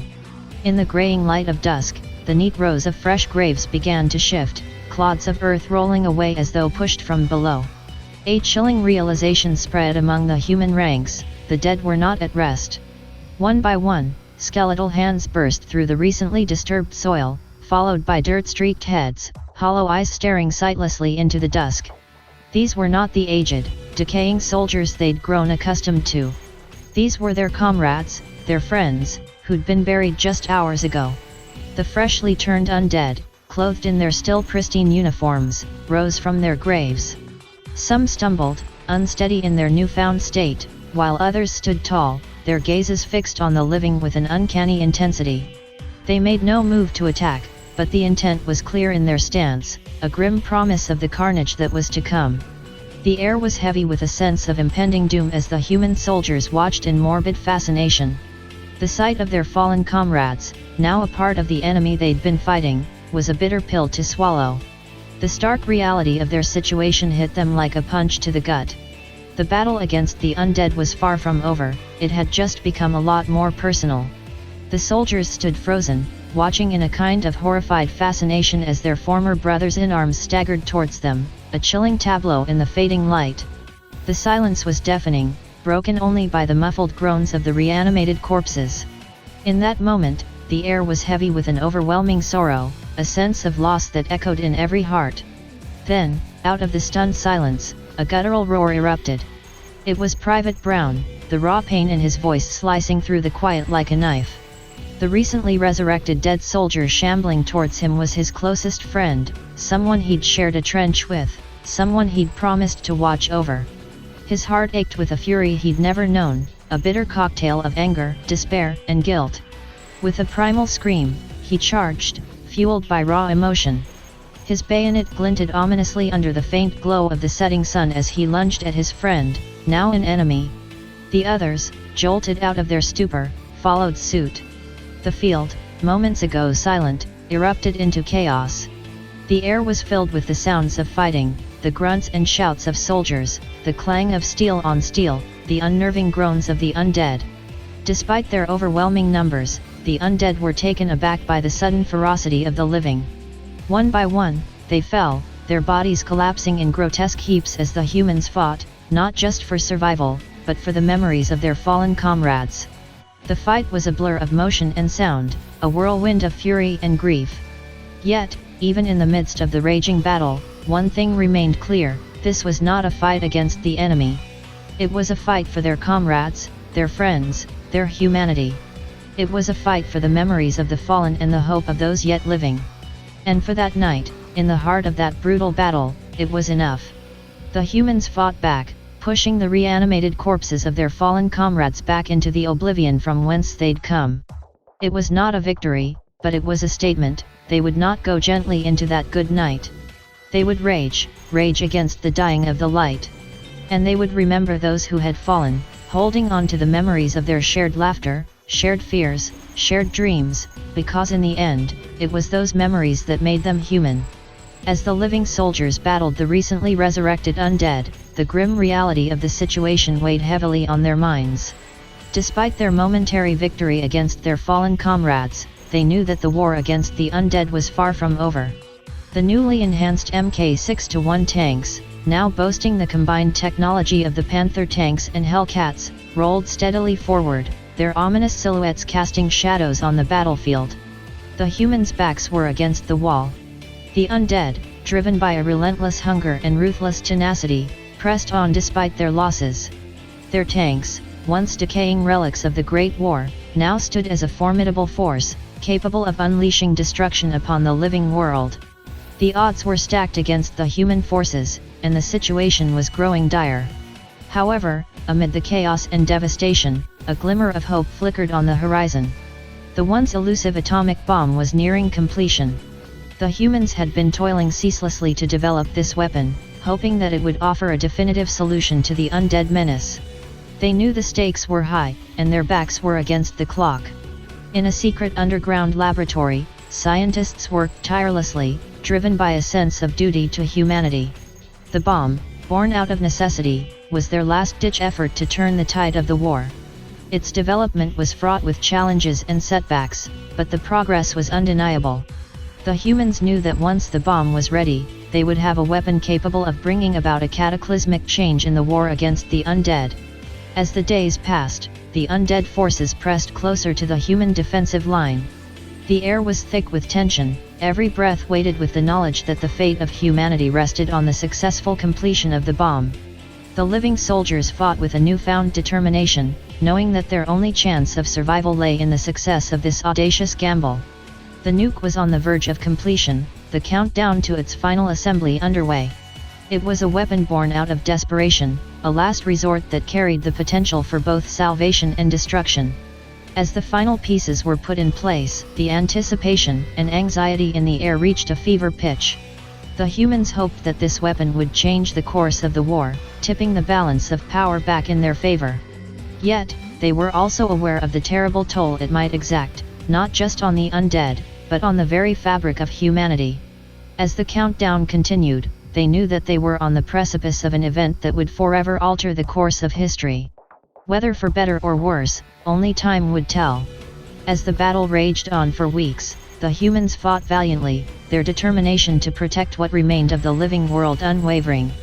The undead, driven by an insatiable hunger and emboldened by their newfound tanks, proved to be a formidable foe. The conflict was relentless, with both sides locked in a seemingly unending struggle for survival. The enhanced Mk6-1 tanks, powered by the Panther and Hellcat technology, proved to be a formidable adversary. Their once outdated hulls were now reinforced with the impenetrable armor of the Panther tanks, and their mobility was enhanced by the agile treads of the Hellcats. These improved tanks were capable of wreaking havoc on the human defenses, their deadly cannons cutting through anything in their path. The living soldiers, in their Mark 7 tanks and backed by the M18 Hellcats, fought back with determination. The recent upgrade in their armored units gave them a fighting chance against the undead tanks. The Hellcats' speed and agility allowed them to outmaneuver their hulking adversaries, while the Mark 7 tank's firepower was not to be underestimated. As the battle intensified, the humans knew they couldn't keep up the fight indefinitely.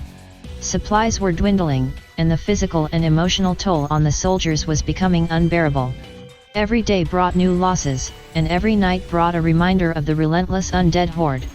Amidst the chaos of the battlefield, the secret underground laboratory continued its work on the atomic bomb. Every passing day brought the nuke closer to completion, and with it, the promise of a potential turning point in the war. The scientists, fueled by a sense of duty and desperation, worked tirelessly to finalize the weapon that held the hope of saving humanity. The countdown to the bomb's completion paralleled the mounting tension on the front lines. The humans knew that they were running out of time. The undead forces showed no signs of slowing down, and every day brought them closer to breaking through the human defenses. Finally, the day arrived when the atomic bomb was declared ready. The momentous occasion was met with a mixture of relief and trepidation. The humans now held a weapon that could change the course of the war, but at a terrible cost. The bomb was prepared for deployment, a symbol of both destruction and salvation. It was a weapon that would bring about an end to the war, one way or another. As the living soldiers prepared for their last stand, they knew that the fate of humanity rested on the decision to unleash this ultimate weapon. The stage was set for a final, cataclysmic confrontation. The living world and the undead forces were on a collision course, and only one side would emerge victorious. In the coming days, the fate of humanity would be decided, and the consequences would be felt for generations to come. As the humans faced the overwhelming might of the undead forces, the realization that there was no time for evacuation settled like a heavy shroud over the battlefield. The atomic bomb they had developed was unlike any weapon seen in their history or ours. It was a monstrous creation, a culmination of years of scientific and engineering brilliance, born from desperation and fear. The bomb was not just more powerful than any of the nuclear weapons from our time, but it was an order of magnitude more devastating. Its explosive yield was measured in teratons, dwarfing even the largest thermonuclear devices ever created by humankind. The humans knew that the use of this weapon would bring about utter destruction, not just to the undead forces but also to the very landscape they were fighting to protect. With heavy hearts and the knowledge that there was no other choice, the humans made the fateful decision to deploy the bomb. The last act of defiance, a desperate gambit to end the war that had claimed so many lives and consumed the world in darkness. The bomb was loaded onto a specially modified tank, the Mark 7 Hellfire, its crew fully aware that their sacrifice would be remembered in history books yet to be written. The tank trundled forward, its crew determined to carry out their duty, knowing that they would never survive the blast. The atmosphere on the battlefield was charged with tension as the undead forces drew closer, sensing the magnitude of what was about to happen. The humans braced themselves for the end, a final stand against a relentless foe they could not hope to defeat by conventional means.